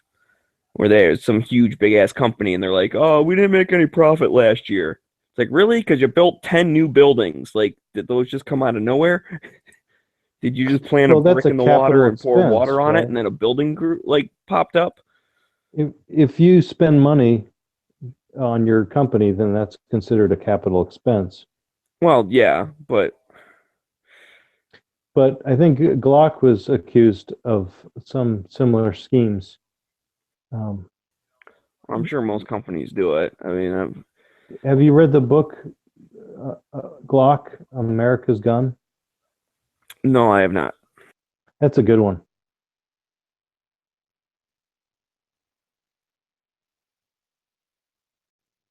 I highly recommend it. What about In the Gravest Extreme? Have you read that from Masada Yu? I have not read that. Man, I picked that up at a Now gun that's shop. on my list of things I'd like to read. The Yeah, Glock I one, I picked one really up. don't care that It's much. like an original, like pressing. I don't know. It's old, and I picked it up at a gun shop for like $5, and it's just so good. Like it's really engrossing, but it's also somewhat tiring to read. It's a what do they call it? It's an investment, a psychological investment. Reading a chapter of that book, but it's really good. Like I like to read maybe a chapter before I go to bed, and through most of it, I kind of jumped around a little bit because it's not really like beginning, middle, end so much as it is like this is what I'm going to talk about. I'm talking about it now. I'm going to talk about it some more, and Is it kind of almost more like a textbook? Like each chapter is like a topic. So if that's a topic you care about, then you just read that chapter. he starts off like a textbook would, and then he gets anecdotal, and then he gets like matter of fact, and he just kind of, I mean, I'm not really sure how it progresses since I jumped around a bit, but yeah, he does offer some really personal glimpses into his perspective, which it's just like probably the best part of the book, somewhere in the middle there. But yeah, there's like 2 pages on what it's going to be like when you get into a gunfight, and those are the meatiest 2 pages of anything I've ever read.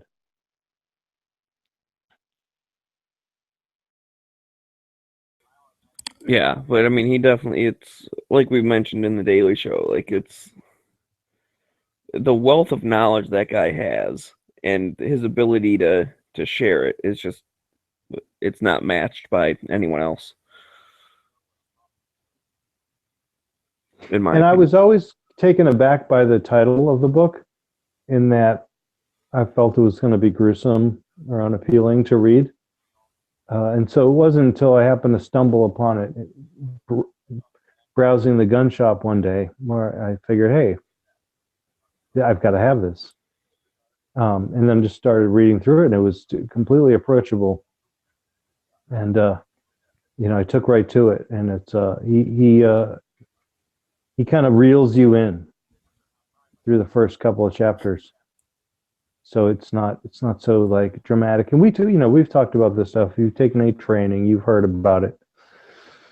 You watch enough videos on YouTube, you get exposed to the seriousness of being a gun owner or a concealed carry permit holder. So yeah, I mean, when he goes through it and he lives up to the title's name,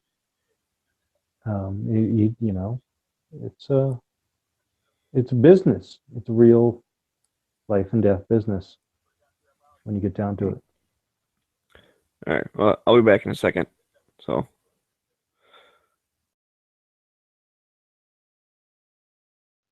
So how about that Syria? And I love their bread. I gotta say the best sandwich I ever had was made with Syrian bread. So good. Light, nourishing, almost as good as a pita bread. Maybe better.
Anti-gun, so he.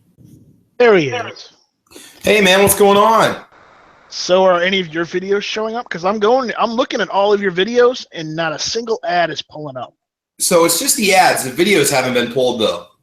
No, it's Okay. the ads and the monetization. You're not making any money on your videos anymore. Well, that fucking sucks. Yeah, how do you think I feel when I was almost to the point where I could get a payout? Yeah, I think we've pretty much been screwed over. So I mean, I'm not happy about it. I'm kind of shocked right now, hoping that maybe it'll come back. I mean, I've got another channel that does just a few like Google tutorials and stuff like that. That was making me a little bit of money, but I don't know if it was even that particular channel was making me the minimum. I don't think so.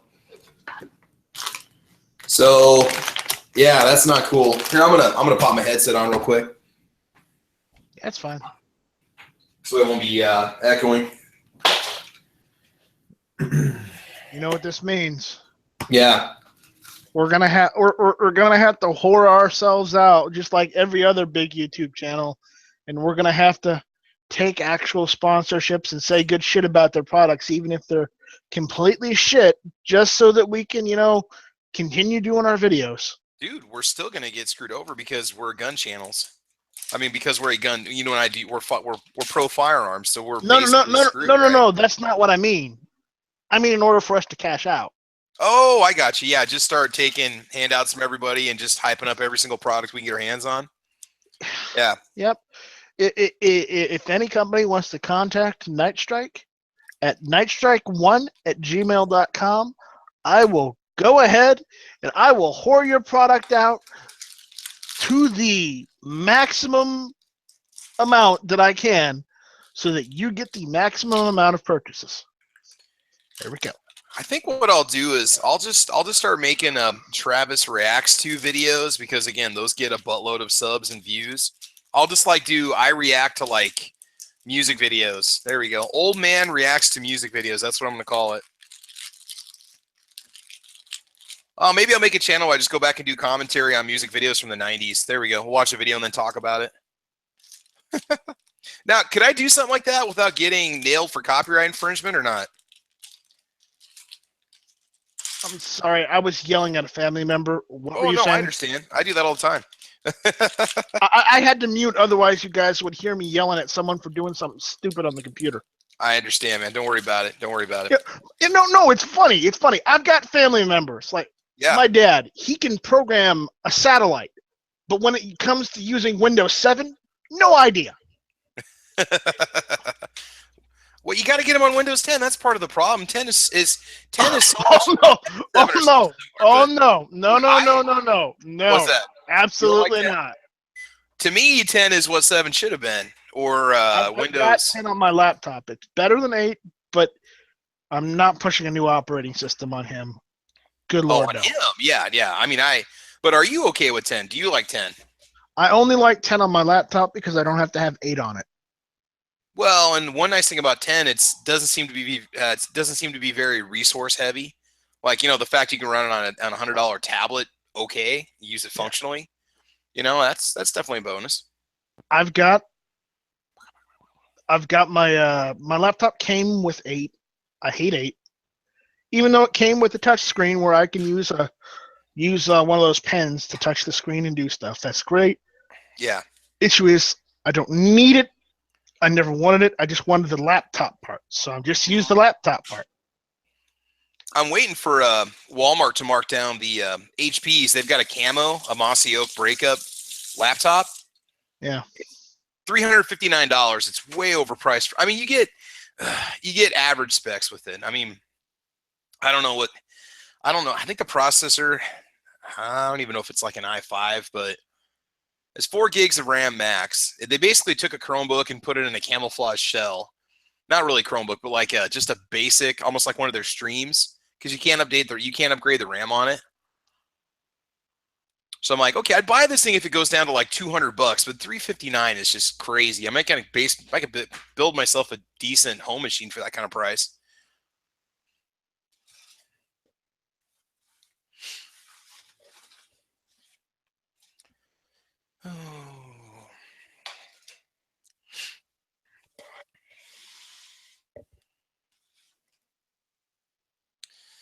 Alrighty.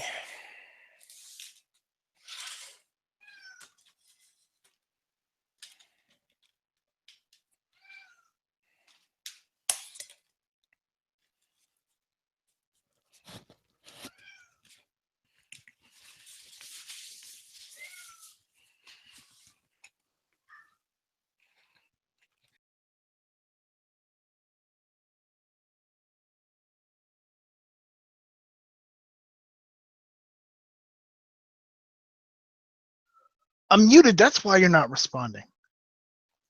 I thought maybe you had to pull the belt out and discipline more of your family members. No. I was asking how Ammo Cat's doing.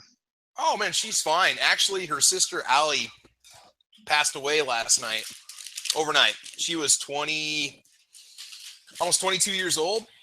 I used to call her Snow Camo. She's kind of like the white one that had the spots on her. Subdharma. Yeah, Ammo Cat's freaking out right now. She's having her nighttime crazies. She's still only, 4 or 5 years old, so she's still relatively young. So she still gets a little wild and crazy in the evening, starts knocking stuff off the counter and jumping all over the place. Yeah, I have a cat, and we fixed him from doing that. He used to do that at 4 a.m. when people weren't awake. Oh, yeah. Just knock things off the counter. So he woke my brother up one day, and my brother decided to go and do the same thing the cat, because the cat was he was knocking off every single piece of change that my brother had on one of his dressers. Yeah. So basically what he did was he did exactly what the cat did. He looked at the cat, looked at the floor, looked at the cat, and then swept the cat off exactly the same way. And the cat never did that again. It's definitely a way to do it. The cat thought he was being cute by doing that, and it might have been cute the first time, but when all of your change is on the floor and he's looking for other stuff. Yeah. Well, this one, she sleeps overnight. She actually doesn't get up early. Like on the weekends, like 8 o'clock. I mean, I'm very rarely sleeping in past 8 unless I pull like an all-nighter gaming. But on the weekends past or 8 o'clock in the morning, she'll start howling and running around and stuff. But yeah, that's just par for the course with those cats. Yeah, her last one, she was a Siamese mix. The one that passed away was a Siamese mix, and so she would like howl all the time, and it was just, oh man. Yeah, this cat, he's like 12. Yeah. Yeah, he's a Russian blue. Oh, nice. So I've got a Russian blue. I've got a Chinese SKS. And I've got an East German AK-47. Oh, man, I think the commie's getting strong in me. There you go. I don't know, man. It's crazy. Yeah, this is just nuts with the whole app thing. You're right, though, because, it shows it's monetized, and it shows I'm getting views. But, yeah, there's no – but see – yeah, even the Urban my videos say they're still monetized, but I'm not – I go and look at them – not using my YouTube account, just using like my, regular Firefox or just, Microsoft Edge and 10. And yep, I'm not getting any ads on my videos whatsoever. So we'll know because our revenue is going to start dropping off, right? Yeah. Or you won't have any revenue. Yeah. It'll go from what it is to probably 0 tomorrow. Is that what the number you see, is that a predicted revenue for the pay date? I don't know. Okay. These are predicted or already earned. So does that mean that like Iraqi veterans been demonetized and Mac, all those guys been nailed too? Mm-hmm. It means everyone on YouTube's been demonetized. That has gun channels. I would assume. It might be more of a scope than just gun channels. Who knows? That pretty much just damn near extinguished the social media gun community now, didn't it? Damn. I mean, for these larger channels, they already have a channel over on Full 30. Okay, like Mac has one, Hickok 45, you know, Forgotten Weapons, you know, all those guys, they already have Full 30 channels. But not everybody has Full 30 channels. I was gonna say, but how many people really go over there and watch the videos there when they're able to watch them on YouTube? Right. So.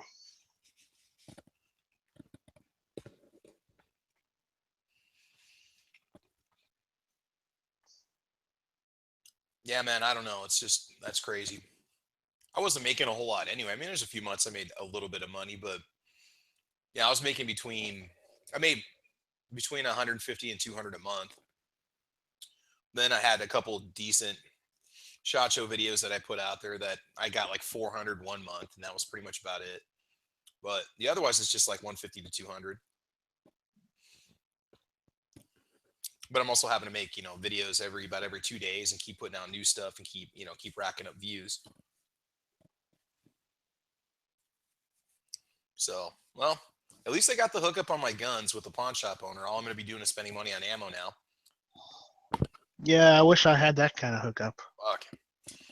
And I got yeah. My FFL's a pawn shop too, but if he has now, these are not T&E guns though. These are coming out of his private collection. Right. So you know, and I know this guy. He also has you know, his own collection too. But you know, you're lucky. You're lucky that your pawn shop owner is, you know, I'm not going to say loose, but is more, I would say, forthcoming.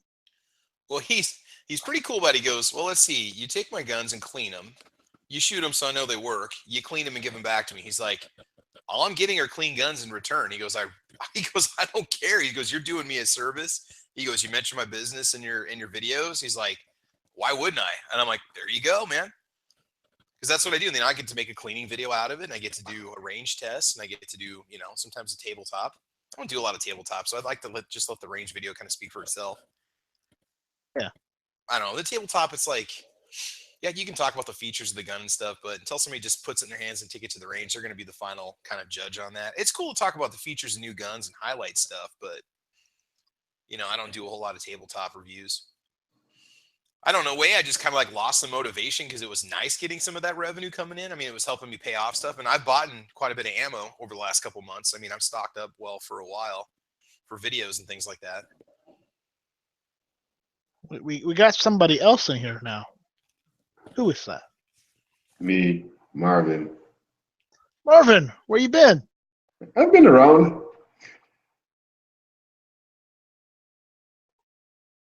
Travis, do you know Marvin? I don't think so. I don't know if I don't think I've seen you. Marvin is one of our international members from Jamaica. Oh, cool, man. All right. Yep. So Marvin, go ahead. Now, just listening to everybody bitching about the monetary compensation. It's not just us, man. It's everyone. Everyone's getting it. Yeah. It's interesting, you know. It puts everything in perspective because you laugh I'm laughing to myself and saying, you know, no one.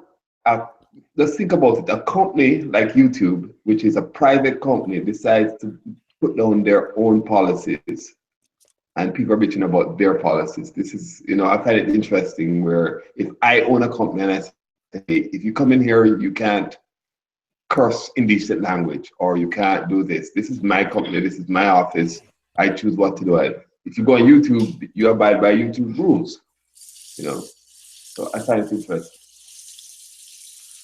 It's not a government. YouTube is not government. It's not a private company. It's not a public company. It's a private-owned company.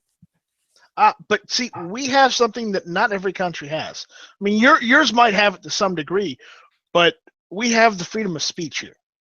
Correct. So, but it's in our country's founding document.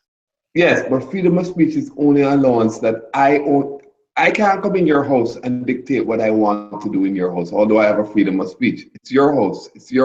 You choose what you want to do on your property. It's your house, your apartment, whatever it may be. I would argue with you on that point. You can say whatever you want. That doesn't mean it doesn't have consequences. But I would argue that the Second Amendment really lets you say whatever you want. But remember, you're responsible for your own actions. Correct. But I mean, I'm just saying that everybody's bitching about YouTube, which is a private company doing what they want to do, what they think. Suppose I was a company and I said, you know what, I'm not going to play I'm only going to play nothing of the left side. Well, you got like what, 3 videos on your YouTube account? You don't really care. No, let's put it this way. I've never cared about, making monetary. That's not where, if I'm going to worry about making videos for YouTube to make money, I'm in the wrong business in life. So, right. Well, there are YouTubers that have made money on it and have. Yeah, right. So I know I'm not saying name, but I think that people need to be honest to say, hey, there are 2 things here. My pocket is hurting, so I am upset.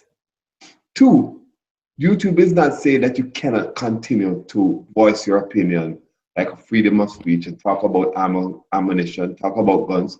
But guess what? You're not getting paid for it. So you have to think about the rightful things. So everybody trying to twist the story to suit themselves.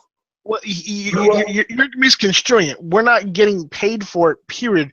We get a percentage, and a very, very small percentage at that, of what ads that are played on our videos that we create. That's different. Correct. So YouTube is, so let's step back and say, YouTube is saying, I'm not going to put any ads on your videos anymore because I don't want to. My ads are just not worth putting on your videos because it has to do with the gun. So they're not cheating you out of anything because you're not paying any ads.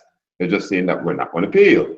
But yes, we're going to allow you to still go on YouTube and voice your opinion. You're going to be able to have your freedom of speech if you want. You can talk about anything you choose within the ambit of the law. Do what you want to do. But hey, what? We're not going to put any ads on it. So since we're not putting any ads on your YouTube account, you're not going to get paid. You have to think about it in general. Is that you have to think about it to say, it makes me think now saying, okay, if somebody hurts their pocket, if you hurt my pocket and my business is getting hurt because somebody's doing something externally, then I'm going to get upset. And I think that all the conversations I've been listening to, people have not been honest and say, hey, you know what, really and truly, this has to do with my pocket too. I am getting hurt. And I'm upset that Google is not making me make any more money.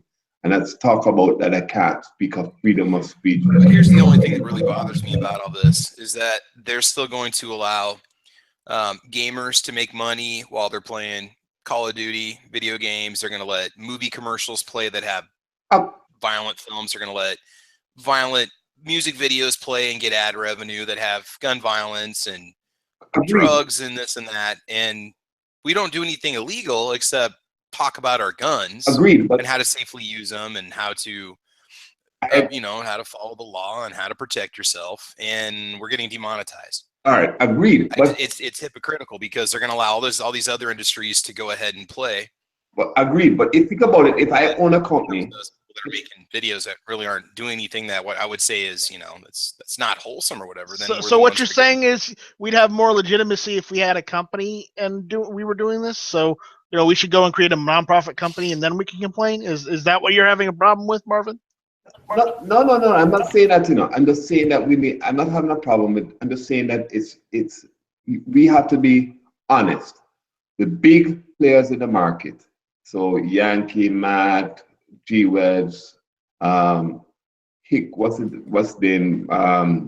Hickok 45, all of them are.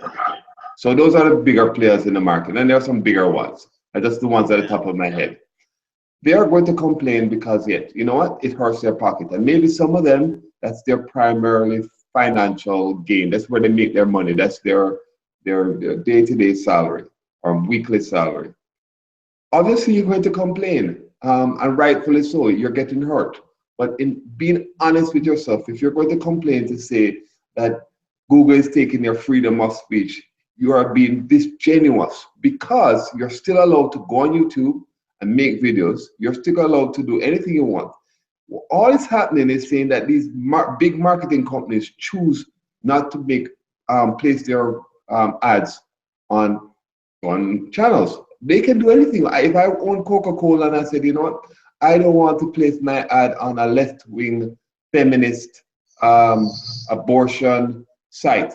That's my choice. The same way I can turn around and say I don't want to put my ad on a right-wing site. That's my choice. If I go to Google and say, look here, I want to continue to be partners with you as an ad company, but if any of my ads go on these gun channels, I don't want it. What does Google do as a company? They say, okay, look at what their revenue ad is and is it big enough? Because I guarantee you, because we like guns, we think it's big, but if you go on YouTube, gun reviews and gun accessories is just a small, very minute viewership on YouTube. So I'm just saying to myself is that, you know, we need to be honest. So Matt, Yankee, all of them need to say, you know, we're upset because we're hurting our pockets. And that's the truth. They're not taking away, YouTube has not taken away from them, but financial gain. They have not said to them that they can't, if they said to them, you know what, you guys can't do reviews on guns, I would say, you know what, that's wrong. That's unacceptable. That's not American. That is not, you know, the right approach. But when you say, hey, I'm just going to pay you, has all to do with a personal hurt in my pocket. And that's how I look at it. And maybe I'm doing the wrong, and maybe I say the wrong thing, but that's how I feel, you know? I know, but I was almost to a payout, and then, you know, now I'm cheated out of it. Correct. So it's unfair to you. So I agree with you, because if I were your nice track, I'd be like, whoa, I'm getting my $100 or $200, and I'm almost there. Now I'm going to get cheated out of my $100. This is not fair. So I get you're being upset. And I'm not saying that you have no right to be upset, but you have to be honest. You need to say, you know what, I'm upset because I was going to get a payout. That's why I'm up. You're not getting upset because it has something to do with gun rights. It has nothing to do with gun rights. You just, big ad companies choose not to monetize or pay people for gun things. Or suppose I went on there on YouTube and said, I'm going to talk about, you know, sheep and how I like to cut sheep's hair or something like that. And people say, you know, the ad company says, hey, you know, I don't want to be paid for sheep because I am a cow. I'm a poultry company. I just don't want to. I don't like sheep, or I don't like beef because I'm a poultry company. I'm Purdue, you know. So they have the right to do anything I want. So I get where you are upset, but what disappoints me is that all big channels that are complaining like Matt Chan today, not one of them said, you know what, to be honest, it hurts my pocket, and I'm upset over that also. You know, they're all talking about blaming that there is an attack on gun rights. There's no attack on gun rights. Nobody told the gun rights people. So Yankees still can make videos. Everybody can still make videos. It's just not making money from it. So that's the difference. So that's my 2 cents. Maybe it's wrong or right, but that's my 2 cents. And I think if they continue to position themselves in that way, people like me are going to look at it as, are you just here for money, or are you here to build, you know, the community, you know? Yeah. So I just said they need to play this good game. They need to say, you know what, it's money, and, you know, I don't know how they would word it, but they need to find a better way of wording it. I can come across as if I'm just kind of bummed, you know, that I got cheated out of it. So, you know. Yeah. And as I said to you, nice track. I get where you feel. You're bummed. I would be upset that, no, if I've never collected anything from YouTube and I don't care to collect. But if I was, hey, I've worked hard for this, I've done a lot of content, and I'm expecting it because it's $100 or it's $200, then, do something, can buy, a scope or something. I'm like, what the hell just happened? I'm upset, If you said to me, hey, in 6 months we will stop it, then I know that. But just to pull the carpet out of my legs, then I'm upset, Yeah. So that's how I see it. So one thing I would say to you that the small guys that just do it for I've seen a lot of videos on YouTube that they don't have ads in front of. They don't have any ads at all. I mean, people that bake, people that talk about arts and craft, people talk about all kind of different things. Think about it. Suppose women did, like my wife likes arts and crafts.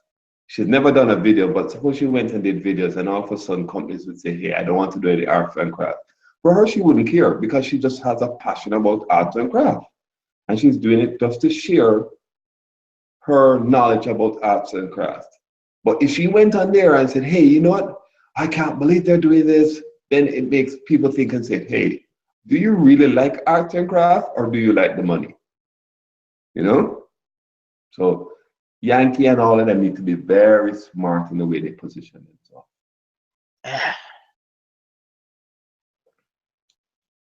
So Let me be a little sour, damn it. yes, nothing wrong with being sour. Come on, stop trying to make me feel less bad. Shame on you. Yeah. You want to rant and rave and say, hey, where's my money? I want to at least be able to, right or wrong, complain about it. Come on, man. Come on. Yeah. I don't care about all this shit. I want to complain.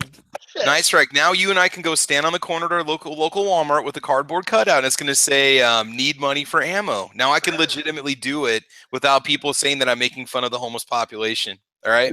My revenue has been cut off. I'm officially unemployed by YouTube. I might just make a video real quick that has a signing up that says, we'll work for ammo. Well, this is it, guys. Need money for ammo, so support me over on Patreon. I'm telling you. Yeah.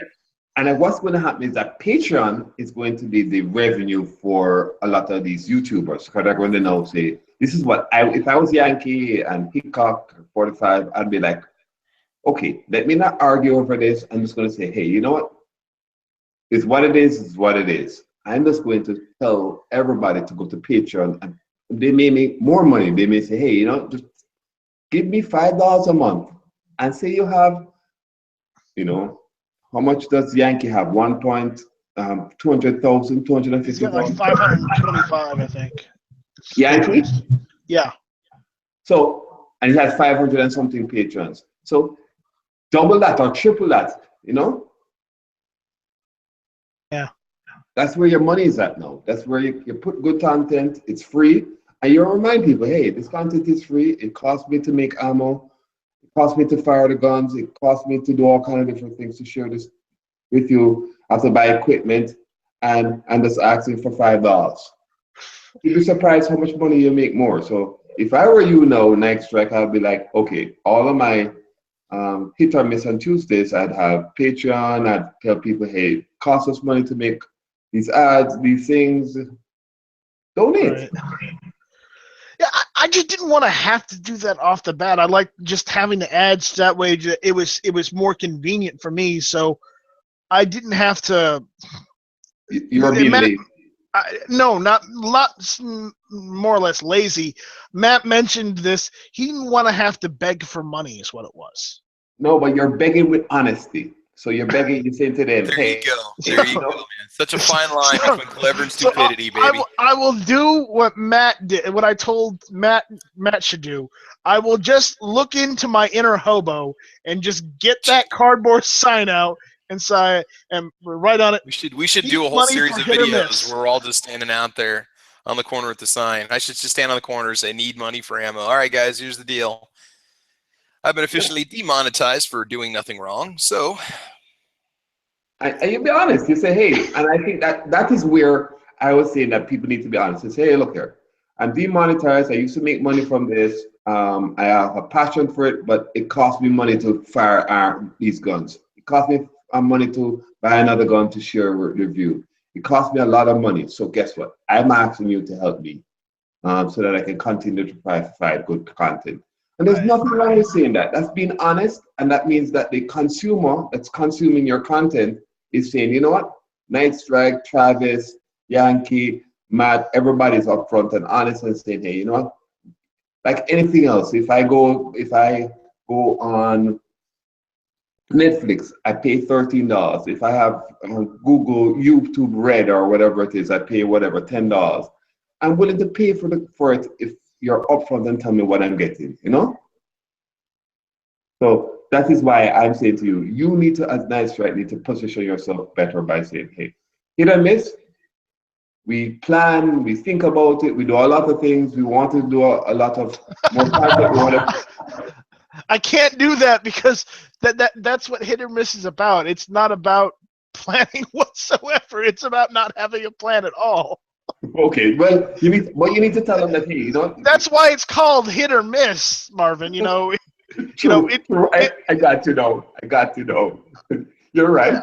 But you want to say, hey, I need to buy a camera. I need to buy whatever it may be. You just be honest. And I think once I come from the world of the marketing where honesty goes a far way and the consumer make the decision, you know? Because if you're upfront and right and say, hey guys, I want to buy a camera, I want to do, you know, I heard you early on, you were talking about buying, you know, to do YouTube ads. I want to do videos. Right, so you want to make videos. Well, be your goal and hit and miss. Hey guys, for the next 2 months, our goal is to buy a $1,000 camera. So guess what? Let's go after it, you know? And make your people donate. So yeah, here's the thing, Marvin. Like, you have to go to a range every time you want to shoot your guns. Yes. But I've got 30 acres in my backyard that I just had to set up a table, a chair, and, you know, my gun's on top of the table and go to town. Right. You know, I mean, not everyone is fortunate enough for that. But the issue is it's there and it's available to me, and I don't get any problems with law enforcement because they all know me already. Right. So, you know, and it's legal for me to do that because it's not listed. It's not within the city. It's in the county. So right. You know, so I mean, I legitimately have no excuse not to, other than the fact that I don't have the proper equipment to go ahead and do that. And over the last year I've been on this, you have been one of the most upfront and frank persons. If you like something, you say it. If you don't like it, if you like it, you say it. You don't like it, and you say it. And I don't always give good reasons, though. Sometimes it's just I don't like it because I don't like it. You know, there you go. Correct. And I was going to go to that part. You just say, hey, you know, I don't like it, and somebody says why, I just don't like it. And you're on it. So I think that candor will help you on hit and miss and say, hey, you know what? I want to buy video. I think what a lot happens on these chats over the years, on video chats, on IRC in the olden days, people are. Oh man, I miss IRC. Yeah, people are.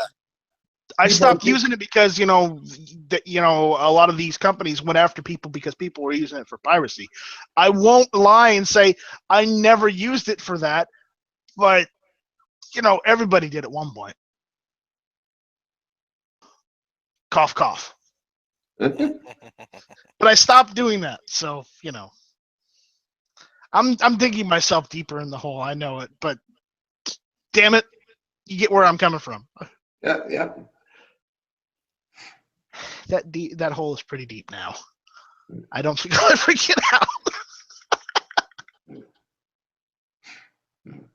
But yeah, I got to do something, and I should do something, and I probably will. It's just, everything takes time, right? Yeah. So we'll see what happens. And that's like you're very fortunate that you get to go on Matt's channel. You go on Matt's channel, you call out your channel, and so you have a lot of people that you can tap into your friends to build your channel, I weaseled my way on the Matt's chat, and I just never left. Yeah. the first couple times I got in the match chat, it's just like I got it via way like Flippy did. Somebody else just gave me a link because they didn't have enough people in there. Right. At one point, G-Webs gave me a link. Another point, Foos gave me a link to it. Or it was, it wasn't Foos. At one point, it was Stone Guy, when Stone Guy was still around. Mhm. And I was also in more than a couple chats of Stone Guys, too. So, granted, I wasn't always talking all the time because I hadn't gotten to the point where I had to realize that if you want to say something in these chats, you have to literally just go out there and say it, or else you'll never get your fucking turn. Yeah. So it took me a little while to figure that one out. At least I made the attempt, Travis, are you watching your videos to make sure? Oh, I'm answering a guy's question. I got some guy that was giving me shit for something because I couldn't answer somebody's question right away, and I'm just answering back to him saying I don't have an answer for you. So that's all right. So yeah, I mean, it sucks that this is happening to not just me but everyone. Yep. So. Would you be surprised? Maybe some people make more money by just using Patreon, doing all the things to make revenue. So you can't just sit there and bitch and think it's going to change.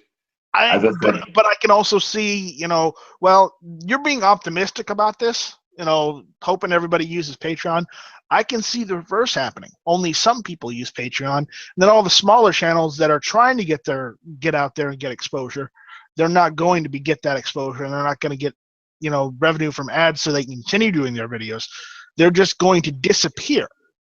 No, but be honest.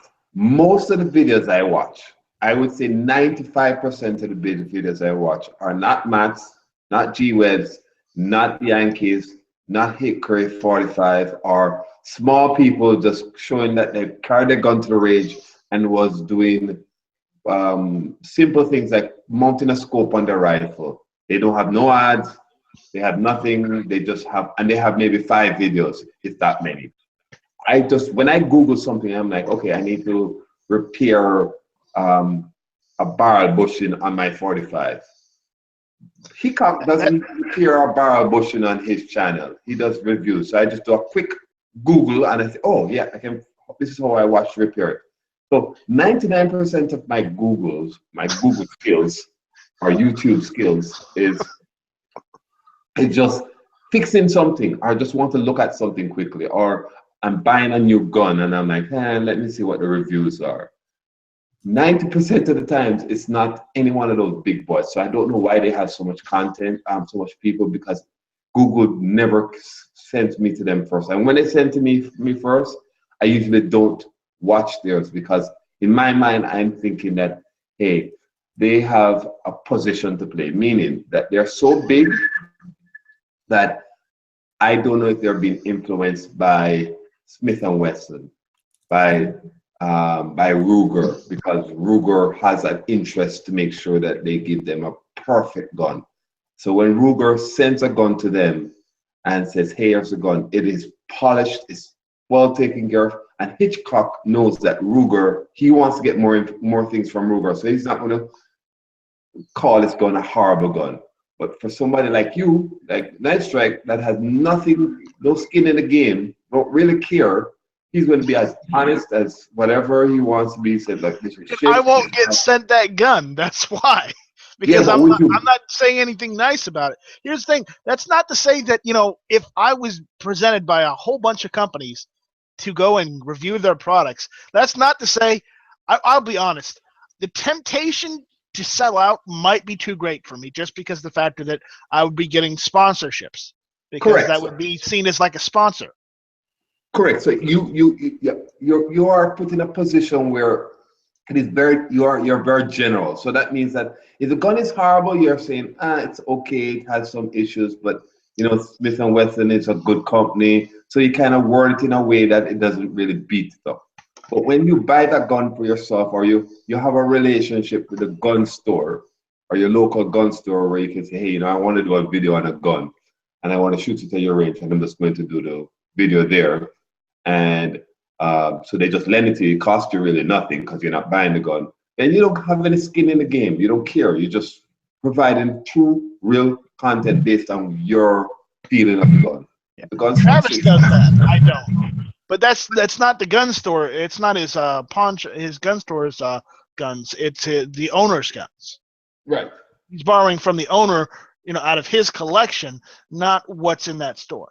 You know, Correct. I gotta say something though, man. I mean, for my videos, I drop a small fortune in ammo, targets, gas, supplies. The only way I can keep making and keep expanding my channel is to take that ad revenue and put that back into my channel and buy more things for the channel so I can bring more content. You know, I do get the guns loaned, but there's been guns and there's been, you know, you just saw my plate carrier was actually bought with revenue from the channel. My plates, my ballista, my AR-500 plates, and my 1,000 rounds of ammo was all bought with revenue because I got a lot of range testing coming up. So I mean, it'll get to. I mean, before, yeah, I was paying out of pocket before I was making any money on YouTube, and I thought, well, you know, let's start monetizing. Well, then the money starts rolling in, and then I can start adding more to my channel. So, I mean, I spent a shit ton of money on ammo, targets, gas, cleaning supplies.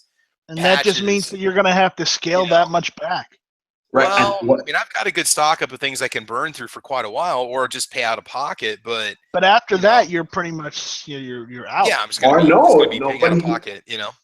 But Travis can take a smarter position, and Travis can say, look here, he can do one of two things. Travis can sit down and says, hey, you know what?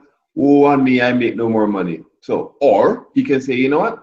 I have to be smarter than the next guy. How can I make money from this? Yeah. How can I continue making revenue? Do I use Patreon? Do I use donations? Do I love live streams and then ask people to donate on the live streams on YouTube? Because I was just watching Yankee, and Yankee made at least $350 on just one video today. The problem is he going to keep that, though? Is he going to get to keep that? Yeah. He's going to get to keep that, because here's the thing that happened the other day, Marvin. He said he lost it. Yankee did a controversial video that got flagged. A bunch of people, you know, super chatted him, which gave him money and paid for it. And the issue is, instead of going that money, you know, when that video was flagged, it was demonetized. And instead of that money going back to the people as it should be, instead of giving it to Yankee, YouTube just kept it. Like I have stated before, that it might be in their clause to where if they have to flag something or demonetize something, they keep any proceeds. They go to that video specifically, and everyone else just gets screwed out of that money, which is technically stealing it. And again, no, it's not, because it's in their terms of service. But the issue is, I said to watch out for that, and the minute I said that, somebody said, "Oh, Yankee didn't get his money from that video." Right. But, I mean, Travis, you can find multiple ways of making revenue. You could say, you know what, you could go and say, I'm on my video, I'm going to put up a little sticker of my local gun shop.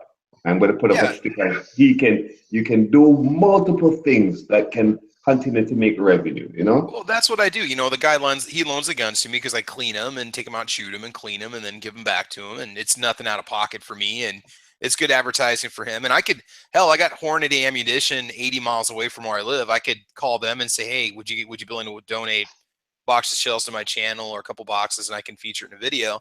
But here's the thing. This is what scares me, is that now are we going to start getting a bunch of people that are adapting to the new market that are going to be selling themselves out for everything that they can get their hands on, and everything's going to be awesome, and everything's going to rock, and nothing's ever going to have problems. And, you know, that's what scares me, is that every channel is going to try to just sell out to the market because they don't want to be creative with trying to bring in the revenue, you know? I don't think so, because I think that all people, let's use in general, on YouTube, I would think maybe 10% or a little bit more than that make money from their videos. Most people puts up a video based on, you know, what they were doing today, what they love. They just do it because they do it. There's no revenue from it. Yeah. So most of videos, as I said, most videos you will see on YouTube are just arbitrary people go into the range and say, hey, you know what, I'm going to show you what I did with my new gun. Because I really want to show off my new gun. You know? Oh yeah, no, I agree, man. I think it's going to just damage the community just because of the ads that won't be playing and those products that won't be selling and people that won't be getting into firearms. Let's say somebody's watching my video on a $250 Pink just said in the chat, I want that big Rock Island or FN monies. Yes, I do. I do too. No, I'm just saying somebody might be watching my channel on my Sky CPX2, right? And then they see the ad going for the urban carry, and they say, you know what? I think maybe it's the time for me to get. I can afford this pistol. This holster looks interesting. I'm gonna do this. I'm gonna go and get my concealed carry permit. Whereas if that ad didn't play, they might not even know that product existed. You know. Speaking of that Sky pistol, you're gonna love Part 4. Oh, I'm not gonna recommend. Oh Jesus, yeah, I heard. Rock gave me a clue. He said, "Oh, don't worry, you're in there." I said, "Why don't you do something where I like pass out something to people that I have shit tons of in my house? You know, like something, anything like AR. I used to give my AR 500 plates, or everybody gets a box of food and munitions." But it's great. You're gonna love it. I can't imagine. I mean, I'm sure I probably get devoured by some zombie because my Sky fails to fire. Right? No. I don't want to know. I don't even want to know. Yeah. No, it's even more hilarious than that. You know, okay, I want to say something about that gun though, right? One bad mag out of 4, one bad mag that I keep having to send back, and now this newest one should be okay. And we're talking 400 to 500 rounds, and I didn't start having problems until I used that one mag. But I'm on my second set of frame pins, so the gun will work. Okay, it's not perfect. It's finicky. It's like a freaking 10-year-old BMW with 175,000 miles on it. Okay, it needs a little TLC to keep it running, but it will run. Okay, yeah. I mean, seriously though, it's yeah. I hate to say this, but maybe you need to go and take it to an actual gunsmith and have him make some like oversized pins for you. Well, no, it needs to go back to the factory because these. Well, okay, we're gonna see the oversized pins didn't walk out on this last trip, and I did about 100 rounds through it. So I'm going to take it back out with like 200 rounds and take that mag out and just run the shit out of it and then just see what happens. And if the pins run out, then it's going back to the factory. Because once I install oversized pins, I'm not going to – you can only go so far because then you start running into the chassis and the frame of the gun. You start hitting metal. So I'm not going to drill them out and put more pins in. It needs to go back to the factory. That's why it's got that warranty. And like I said, it's not my daily carry gun. So, you know. And what I don't understand is that there's people that reply to my video saying, "Oh, I put 5,000 rounds through mine. Those pins haven't walked out." I'm like, how? I've seen how they manufacture the gun. They're so consistently assembled that I don't get how everybody else can be having the same problem as me, you know? Yeah, I don't understand it. Well, you know what it is, Travis? It's a shitty gun is what it comes down. It's a $250 gun that No, you know what it might be? And that's about it. What's that? You might have just gotten the lemon from the batch. No, there's other people that complain about that problem, but then there's a lot of people that say that theirs has never had an issue. And that's what I'm saying. There's one lemon in every batch of 1 out of 100. However many. But it's just the way that the guns are manufactured. You look at it, it's like, how could you possibly have that kind of inconsistency in production? Because they're using good machines to CNC machine out the slides and the parts, and I don't know. I can tell you how.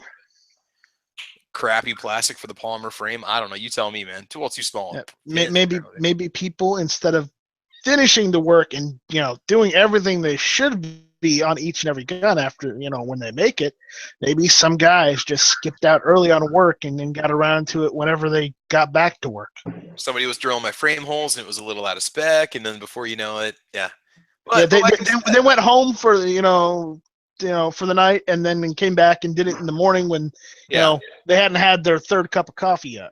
But I'd never had failure to eject issues until I got that 4th magazine out. I'd never used it, and then I took it apart and cleaned it, put it back together, and I assembled it correctly. I mean, I'm very careful with disassembling mags. I watched the spring direction, and it I sent it to them. They sent me another one. It did the exact same thing. Now this third one looks like it's brand new.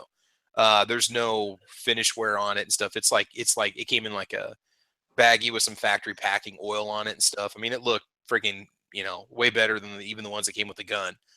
So I don't know if they just sent me some refurbs or somebody else's mags the first 2 times or what the hell happened, but yeah. Anyway, that's my little soapbox rant. I know. It's just Yeah. No, it'll be interesting. I thought maybe he was going to use the Jimenez or something. Like I save everybody's life when my Jimenez launches that slide into the skull of somebody that's holding us at gunpoint. You know. don't worry. Don't worry. I will mention that to Rock Humper later because Put that in there. Yeah. the whole you're gonna love this guy in part 4. That's all I can tell you. It should have been the Jimenez. Well, I don't give a shit. That's fine. It's cool. I'm fine with it. It's No. The way Yeah. he did it is hilarious, and he said I'm sure it is. Yeah. he said, "Well, he said the sky will return many times." Oh God. Sky prices continue to rise. No, that's Mosin prices. No, I know. I'm making fun of the Mosin thing that we say. So now you saw that I came up with a T-shirt on Spreadshirt, didn't you? No. The Mosin. I made a little T-shirt that said "Mosin prices continue to rise," and I've got 2 shells on it. It's like a bright yellow shirt. Oh, I'd love to get that one made. Yeah, man. You might want to think about doing Travis P11 memorabilia. There we go. I need to get my logo. I need to get a logo design. I might talk to the art teacher at the high school and see if he'll make one up for me. Yeah, I need to get one done too. There we go. There you go. Oh wait, I already did my own. Here's the funny thing: that new Hit or Miss logo I did. Yeah. I found that from it was an anti-gun article, and I just yoinked that image and just redid it, added a couple more holes here and there to the target, and then off of the target, and just made that image. Oh, I was wondering about that. Okay. That's where the target came from. It was from an Yeah. anti-gun article. Oh man, that's hilarious. That's awesome.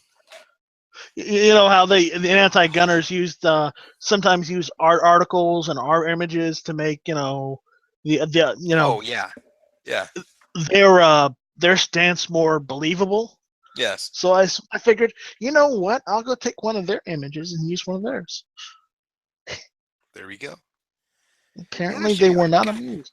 I've got an idea. I got a really cool idea for something I think I'm going to start doing. It won't require a license.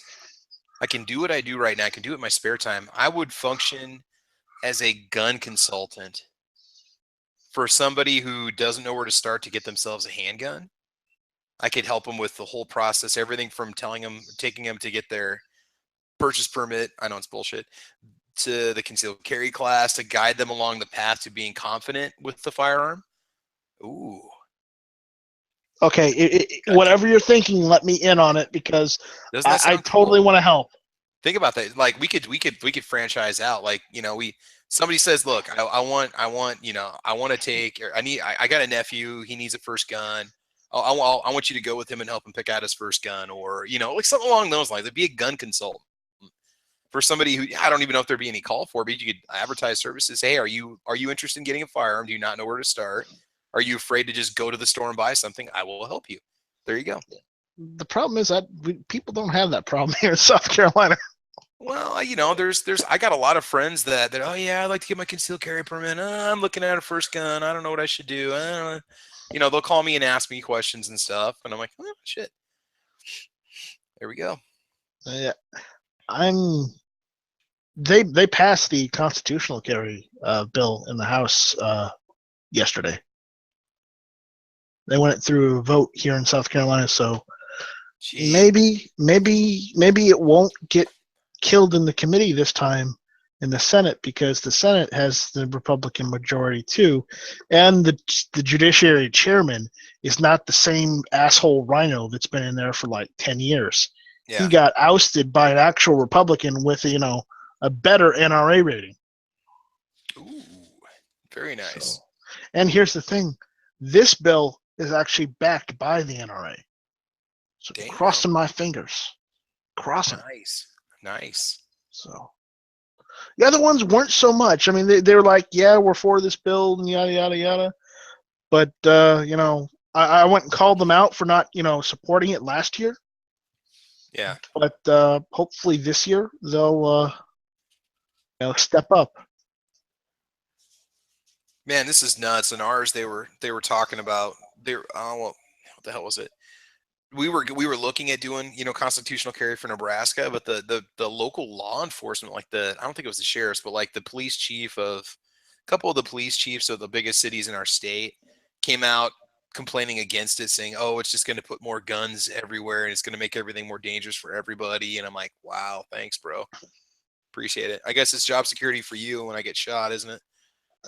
Well, a lot of the problem is, and a lot of the politicians here in South Carolina were pissed that they cut the debate short so they couldn't stall the bill any further, and they forced a vote, and they were unhappy about forcing that vote because I guess apparently they wanted to debate it and put it to another, I guess they wanted to stall the bill. That's what it was. Yeah. So, but it was like 64 to 40 something. Oh, damn. So, okay, that means it's going to be, when they say constitutional carry, concealed and unconcealed, or what's? Constitutional permitless carry. Okay. Basically the same thing technically. And they wanted to debate about it because here's the thing, a lot of the rhinos and even some Republicans and even the Democrats are queasy about letting civilians carry guns around without training. And while I'm not against training, training is fine. What I'm against is charging the people money in order to get that training so they can go and do that. I'm against that because I see it as a point where they're trying to backdoor tax you on a right you already have that it's giving to you by the Constitution, the founding document of our country. It's like I said, having to buy the pistol purchase permit for Nebraska, and they say, well, it's so the local sheriffs know who's going to be buying guns. I'm like, I'm already going to have to do a NICS check anyway, so what's the point of this permit? I had that discussion with my pawn shop owner guy, and he goes, well, it allows you to take the gun immediately without having to wait days for a background check to clear or wait on a waiting period. I said, yeah, but why do I have to pay for a permit that to get checked locally on a background check I'd have to get anyway? It doesn't make sense. It's like going through 2 layers of checking. And that's my point. That is my point. Because here in South Carolina, while the Democrats have tried to put that whole three-day waiting period to 5 days, and it's not that I ever get a deny or a wait on my 4473 when I sign one, but the issue is that you shouldn't get delayed, and you shouldn't have to wait to purchase a gun if you give them all the information up front. Well, see, and I don't think there's any delay for long guns, is there? And here's the point. Yeah. Any citizen that is going to go and carry, open or not, in South Carolina, if they're able to do so because of a constitutional carry bill, here's the thing. It's not while we are, I won't lie, there may be problems here and there, but you get that in every state, no matter which state it is, with carrying, okay? You're going to have that problem regardless. There might be a few bad apples. It happens, okay? Oh, you got to be realistic about it. But here's the thing. The streets are not going to be red with blood, 1. 2, just because a citizen doesn't have training doesn't mean they don't know what to do with the gun. Oh, yeah. The thinking just because they didn't go through an 8-hour course, and paid like, $300 to the state just so that they could go and carry a gun around does not mean they're completely inept. Yes, I will give you that. There are some stupid people in this country. I understand that. I am a perfect example of that. Went plinking with my dad twice. He bought a couple pistols for the house. They were always in the house. That was it. I mean, I literally didn't do hunter safety until I wanted to go get my first deer permit. So I had to do a hunter safety class in Nebraska because I was born after a certain date. And yet I had numerous guns in my collection. Had a handgun in my apartment when I lived in college. Illegally, I was over 21. So, I mean, I had no training to buy the handgun. All I had to do is go get the pistol purchase permit again, and I'm fine. I turned out fine. Didn't shoot anybody. Never had any intentions on hurting anyone. Felt safe, right? And here's the point. These Democrats, these rhinos, these Republicans that aren't really Republicans, they're not necessarily rhinos. They just don't. They're queasy about the idea of a civilian that can go out and legally fill out a 4473, get a gun, take it home with them, They're queasy about them being able to go and carry it because they haven't paid the state. They haven't taken an 8-hour class and paid the state money to be able to do so. And that, my friend, I'm not against concealed carry permits. I'm not against going and paying for a permit. What I am against is requiring people to do that in order to exercise a right that is already granted to them by our country's founding document. Yeah, I hear you. Are there states that have waiting periods for long guns? I know it's a stupid question, but because I mean, I don't. Here we don't. You can get a long gun and take it. You can get anything, and buy it. You know, obviously you have to have the pistol purchase permit, but you can get your long gun and you can get it. Yeah. We don't have a purchase permit here in South Carolina. You can purchase anything you want, as long as you can pay for it. Fill out a 47473 and pass that background check. You can take it home after that phone call, or if it's done online, it's done online. Yeah. Now here's the thing. I've bought several things before. You know, sometimes I've even gotten it in orders of 2. You know, like 2 receivers from one shop. You know, I got 2 receivers at another time. I bought, 2 guns here and there at the same time. And here's the thing. Not once did I ever get a deny. Granted, yes, every single time I put my social security number on there. I know people say it's optional. Even the form, I think, says it's optional. But the issue is, just so that, they would know who I am, I put it down there so that they would know who I am, that I'm not an evil person trying to buck the system. I just want my shit. Yeah. I've already given the shop money for it, so just give it to me. I'm not a criminal. I haven't done anything wrong. I keep my head and my nose down so I don't do anything wrong. So there's no need for delay. Now, for someone that has ulterior motives and may be completely batshit insane, and I mean on the level that he's a terrorist, or to that level, then yeah, they probably should have something in place already for that. But if he's really that dangerous, I have to ask, why is he even allowed to be out on the streets if he's that dangerous to everyone around him?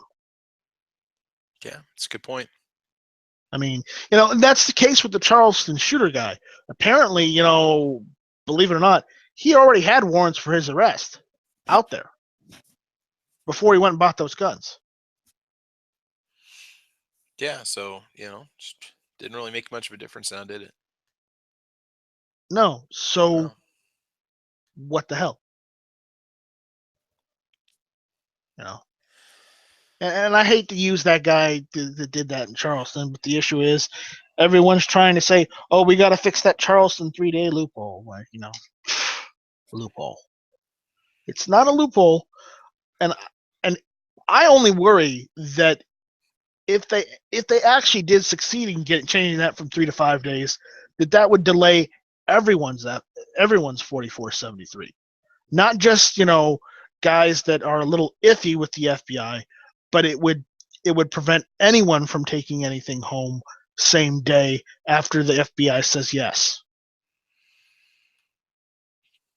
Because they need to do it under further review. Yeah. And that's what I worry about. Well, yeah, you don't want to add any extra layers to it than what they're already getting right now. So I don't know, man. This is crazy. Well, we'll see what everybody else says. Yeah. I'm looking at Harry's comments on the internal. He's got a good point. I don't really pay attention to gamer channels, but don't give him an inch, because if you give him an inch, he'll take a mile. Well, no, it's just what Harry's saying more or less reiterates, what Bullseye was saying. I mean, it's the same. You have to work under their rules, and it sucks they're doing it. But I'm shocked they're going after us, whereas there's a lot of other videos that are out there on YouTube that are, just I'm surprised they get to keep their monetization, but it's not my company, not my rules, but still. Hey, Knives, are you looking at making a purchase? No, I was gonna ask you, is that overpriced for you guys? What you guys see there? I would say the Anderson receiver is a little high, 59. I see him for 45. That's California prices. Yeah, that might just be the going rate for some of them now. I mean, yeah. I mean, I most of those I can get I'm not gonna kid you. Pretty much, the bulk of what I'm seeing there on the ad, I could get it locally less. But yeah, you do have higher market prices overall. So I really don't know. I mean, some of these seem like the High Point carbine. I can get that same one for $260 for my local FFL, brand new. Yeah, that Delton I can probably get for $499. But with that special, with the hand grip on it, was that without the hand grip, with a regular pistol grip, with a collapsible stock and a bayonet look. No, we're just saying if we had to get with the California model. And it would come with the flash hider instead of that muzzle brake. Yo, what about the ammo? Is that a good price in your state, or is that? I get 40 rounds of 7.62 by 39 Tula for $9.99, like $9.97 at Walmart. Honestly, Aguila tends to run a little bit high. I mean, well, no, I guess that's 308. I'm sorry. As far as that Wolf AK ammo, $4.98. How many rounds is that? 20? Probably 20. That's not a bad price for Wolf. Yeah, that's pretty much spot on. It's pretty much spot on where it is everywhere else. The Browning ammo, that's $12.99. That's the same price I pay for Federal brass. Yeah. If I want to get brass, that's pretty much par for the course. Now, Knives, I did do that bulk order from Freedom Munitions, and I got 1,000 rounds for $179 remanufactured brass, and so that was only $8.50 a box. Have you shot any of that yet? No, I haven't had a chance. I just got it yesterday. I haven't had a chance to go to the range today. No, I haven't had a chance to go yet. And I don't know if I probably won't get to test any of it until Sunday. Cause like I said, Saturday's that all day shooting get together, the long distance shooting competition and stuff, all that stuff going on. So I'm going to take it with me. I will take it with me, cause they're going to have an open pistol range all day. So I'll take my Glock 17 and run that through it and see how it runs. You know, I don't know if I want to, it just depends. I don't really know if I want to get 4 or 5 guns dirty this weekend. It's just like, shit. Because I like to take the CPX2 out, take the G2 out, and the Taurus PT111, and I usually just take out, just maybe 2 guns a week at the most, and that's it. Well, and they want me to bring an AR-15. They're going to do a defensive carbine class 2 for free that you can take, or run some drills and stuff, which would be kind of fun. Yeah. Wait. You still have that AK, right? Oh yeah, I got my AMD. Yeah, bring the AK instead. I'll take my. He said defensive carbine, so technically, I should do that. It's cheaper to shoot anyway, dude. You're brilliant, man. Yeah, I got 6 mags ready to go in the closet. I'll just take and just run that off the irons. That thing's easy to ride in. You are brilliant, dude. Seriously, you are freaking. I wasn't even thinking about that. I'm like, gotta get the AR out, gotta get it dirty. He said carbine, so that means rifle, a 16-inch rifle, and your AMD is 16 inches plus. Wait, I've got that Tapco slant brake on. I don't have the extra 3-inch massive muzzle brake. I don't even know where the hell that thing went. Oh, I think I took it up to school to use that as a paperweight. That's fine. I've got the Tapco slant brake on mine too, because the fact is, Fu said the original Hungarian muzzle brake was on there, and I'm like, no. Oh, well, if you look at the pictures, if you look at the military photos, I talked to him and I wanted to change out the, I had to change that part out so I could change out the, everything else in the rifle that I wanted to. Yeah. So. Dude, I'll just take the AMD. That's freaking awesome. That thing's so much easier to clean anyway. Or not. Just put it back in the closet when I get done with it. You don't need to clean it. It's an AK. Well, I might just break in those Tapco mags there, Night Strike. Yeah. There you go. Yeah, break them in the right way. He said any carbine, so yeah, there you go. All right, cool. And it's got the iron sights on. It'll be easy for me to see what I'm shooting at. I don't have to worry about. Yeah, I like that. Well, and see, the thing is, I put the carry handle on top of my Bear Creek Arsenal AR, and I haven't had a chance to sight that in yet. So I got to ask Travis. Yeah, man. No, if he says battle rifle, are you gonna get a C308? Dude, I love PTR 91, C3, the C308, G. What are those based on? The G? Help me out here.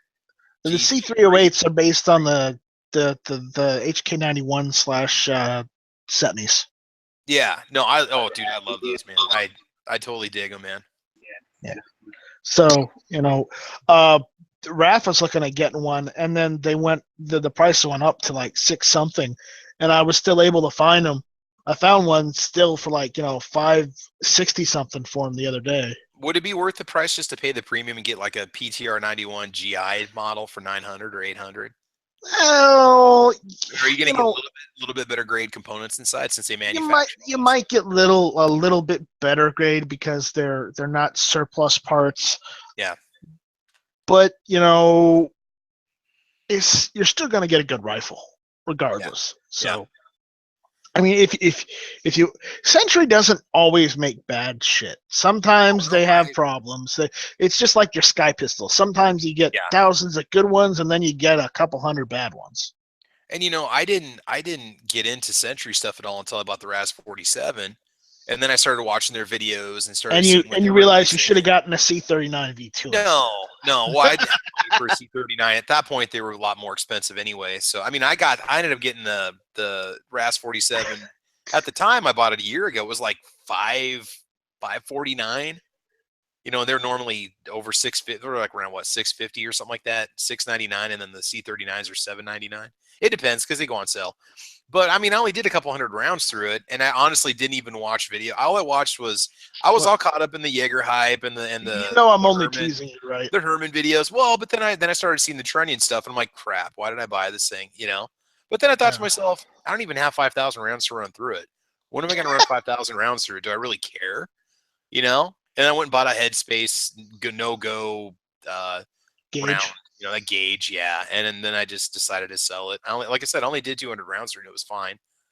But I didn't buy a gauge for mine because I got mine from Foos. If it worked for Foos, it'll work for me. There you go. Oh yeah. I'll but, just take the G3 with me. That'll be nice. What's up, bro? No, we are fighting Syria now. Apparently. What? Yeah. Who, us?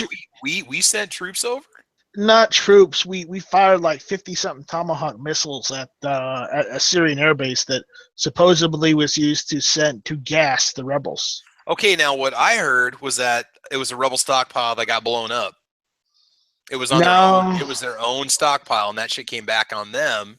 Then I'm thinking, okay, well, how would you guys know there was chemical weapons there when you bombed? Was it accidentally bombed when the bombers were flying over? I don't know if it was Russia that did it. And they said, oh, yeah, it was a Syrian rebel stockpile. That was said on the news. Yeah, they say it was Syrian rebel. I heard it was the Syrian army. It was a Syrian Air Force base that launched the chemical attack on the city. The gas attack, yeah, they were using chemical gas. And that shit's banned by the Geneva Convention, so I don't care if you're a rebel or a government. The fact is, that's no go. Nothing happened to Saddam when he did it to the Kurds, so doesn't matter. The UN's just like a big brother that doesn't do anything to you, so yeah. It's that big group of people that. Except in the case of if your name is the Donald. Because he'll fucking fire Tomahawk cruise missiles at your ass if you do something wrong. See, now isn't the Syrian army all buddy with Russia? Yeah, but Russia's not going to do anything. They don't want to go to war with us. Well, Syria's going to say, "Hey, you're our ally. We buy stuff from you. We need you to back us up here." Oh, it was 70 missiles. All right, we're getting up in the world. Well, they were collecting dust sitting around anyway, so they might as well do something with them. Right.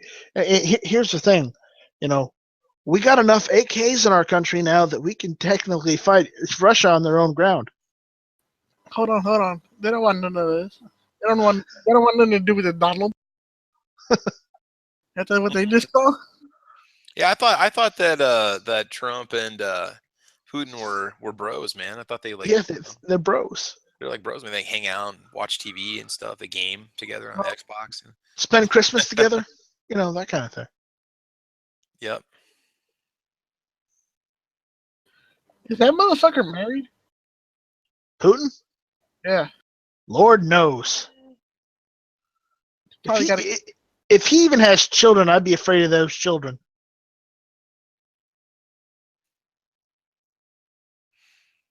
I don't know. I'm not sure if he does. I'll look that up on Wikipedia, man. I have no idea.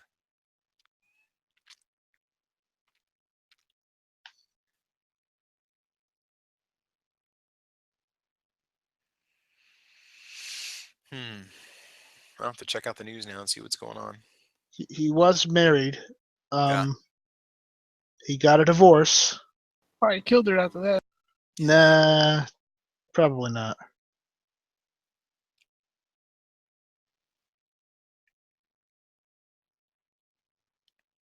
He's got like 3 kids, or 2 kids, I think.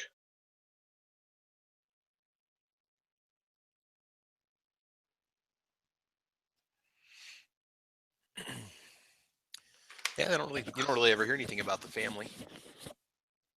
No, of course not.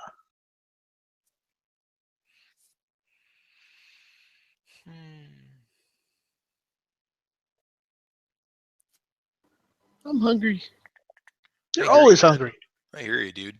What sounds good? Fuck, I'm broke as fuck right now. I got 50 cents. Taco Bell, man. Just go through the car seats. You'll find enough change. What car seats, man? I want to buy a car, but I can't afford it. Oh, man. Dude, I found this tent that I really want, dude. Pontiac. What's that? Hold on, I'll give you the link right now. I'm a car guy. This might not be a good thing to do, buddy. I'm kind of a gearhead, so we'll see what you're looking at here. Do you watch Roadkill? I don't really watch a lot of shows. I mean, I spend a lot of time working on my own vehicles and stuff. I had a Mustang GT for a while that I played around with and did. Oh, come on. You got to watch Roadkill. Finnegan and Freiberger. They're hilarious. Yeah, now you got to pay for some bullshit. Yeah, you know. They probably got their videos demonetized, too. That's probably what it is. So, Knives, what's the rule in California about classic cars? After so many years, they don't have to be smog tested anymore? That's a 60. No, it's a 75. That's a 75 no more. Okay. Dude, that thing's like set up for freaking. That thing's probably geared up. You probably can't go over. I mean, like, you know, it's can you even daily drive that thing? I mean, yeah, not in the California heat. I'll tell you that. It'll overheat.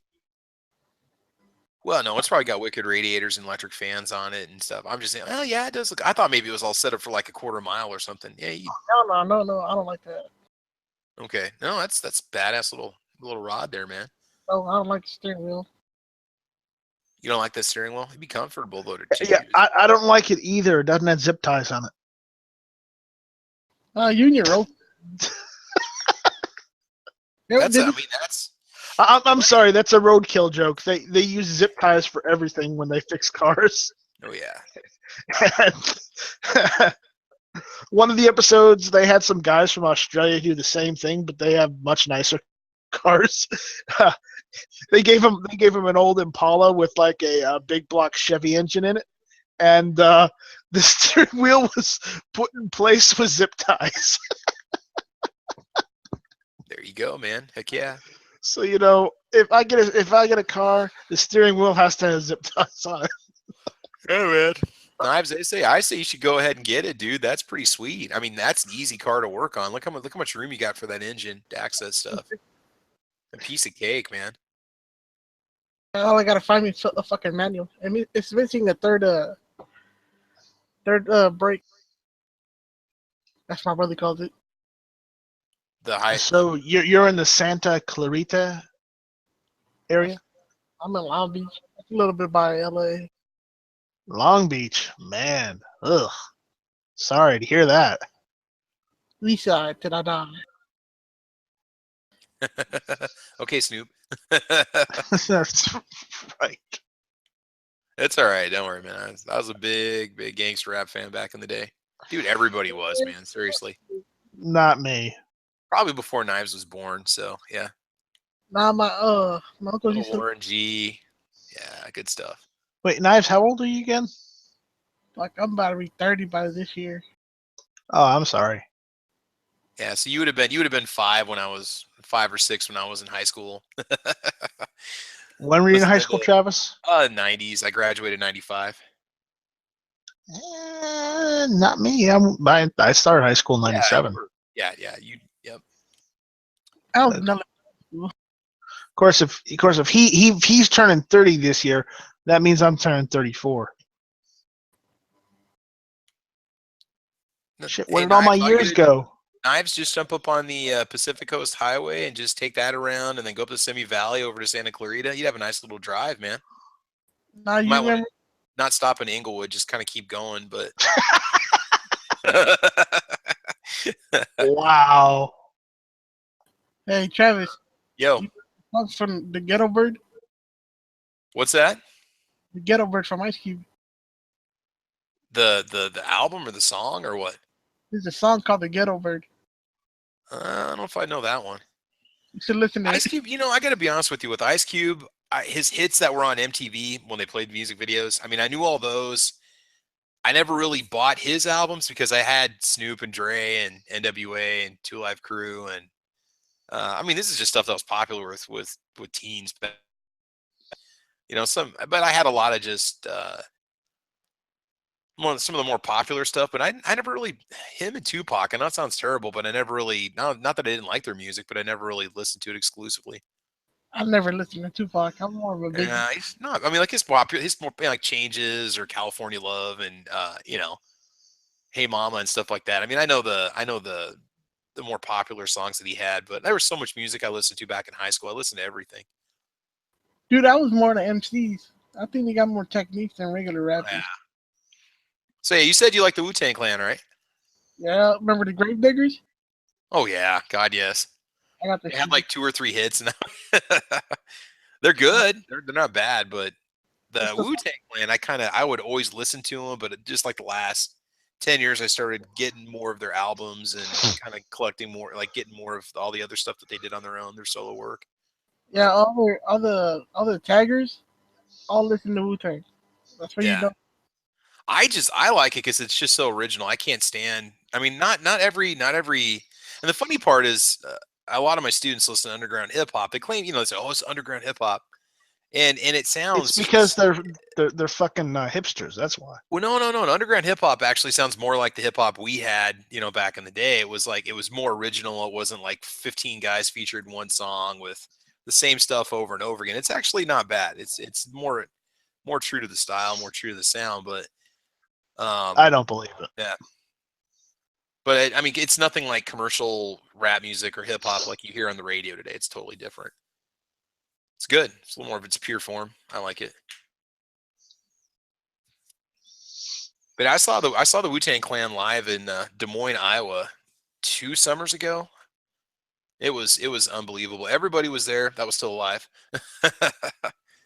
Actually, there's videos of it that are on YouTube that you can watch, but it was an awesome concert. It was like 2.5 hours long. Jeez. It was cheap too to get in. It was an all-day music festival. It was like, I don't know, $30 or $40 a person. Every time I hear Des Moines, Iowa, it makes me think, is that somewhere in Europe? Oh, might as well be, man. Might as well be. No, it's pretty much in the center part of the state. So that was just that was their last stop, I think, before they went on their European tour too. That's what's crazy about it. And of all the places to have it, it was just because it was a big outdoor music festival, so they had the room, It was pretty cool. It was freaking loud, man. It was awesome. Hey, nice track. I think I'm gonna change my avatar, dude. What are you gonna change it to? People are giving me shit. I'm gonna do the one with the nunchucks. The one with the nunchucks? All right.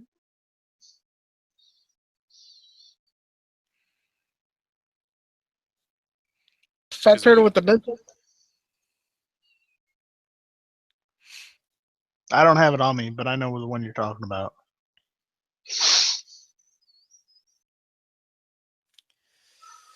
All right. Well, guys, I think I'm going to call it a night, man. It's school night. Got to get up tomorrow morning. Good night. We started NiceTech. We started working in C++ the other day. It's good, man. I really like it. No, thank you. Oh, it's not that bad. It's once you work with Java and Python and all that other, other fun stuff. Another one I don't like. I don't like Python. I don't like C++. I don't like C#. There you go. Yeah, I'm gonna check out the AK chat. Is there an AK chat tonight? Yeah. Is he doing it now? Yeah. Shit, I'm late. All right, man. I'll talk to you guys later. Y'all have a good night, okay? All right, take care, guys. See ya.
steering it back to a functional country, assuming that the immediate can be dealt with. And it's going to take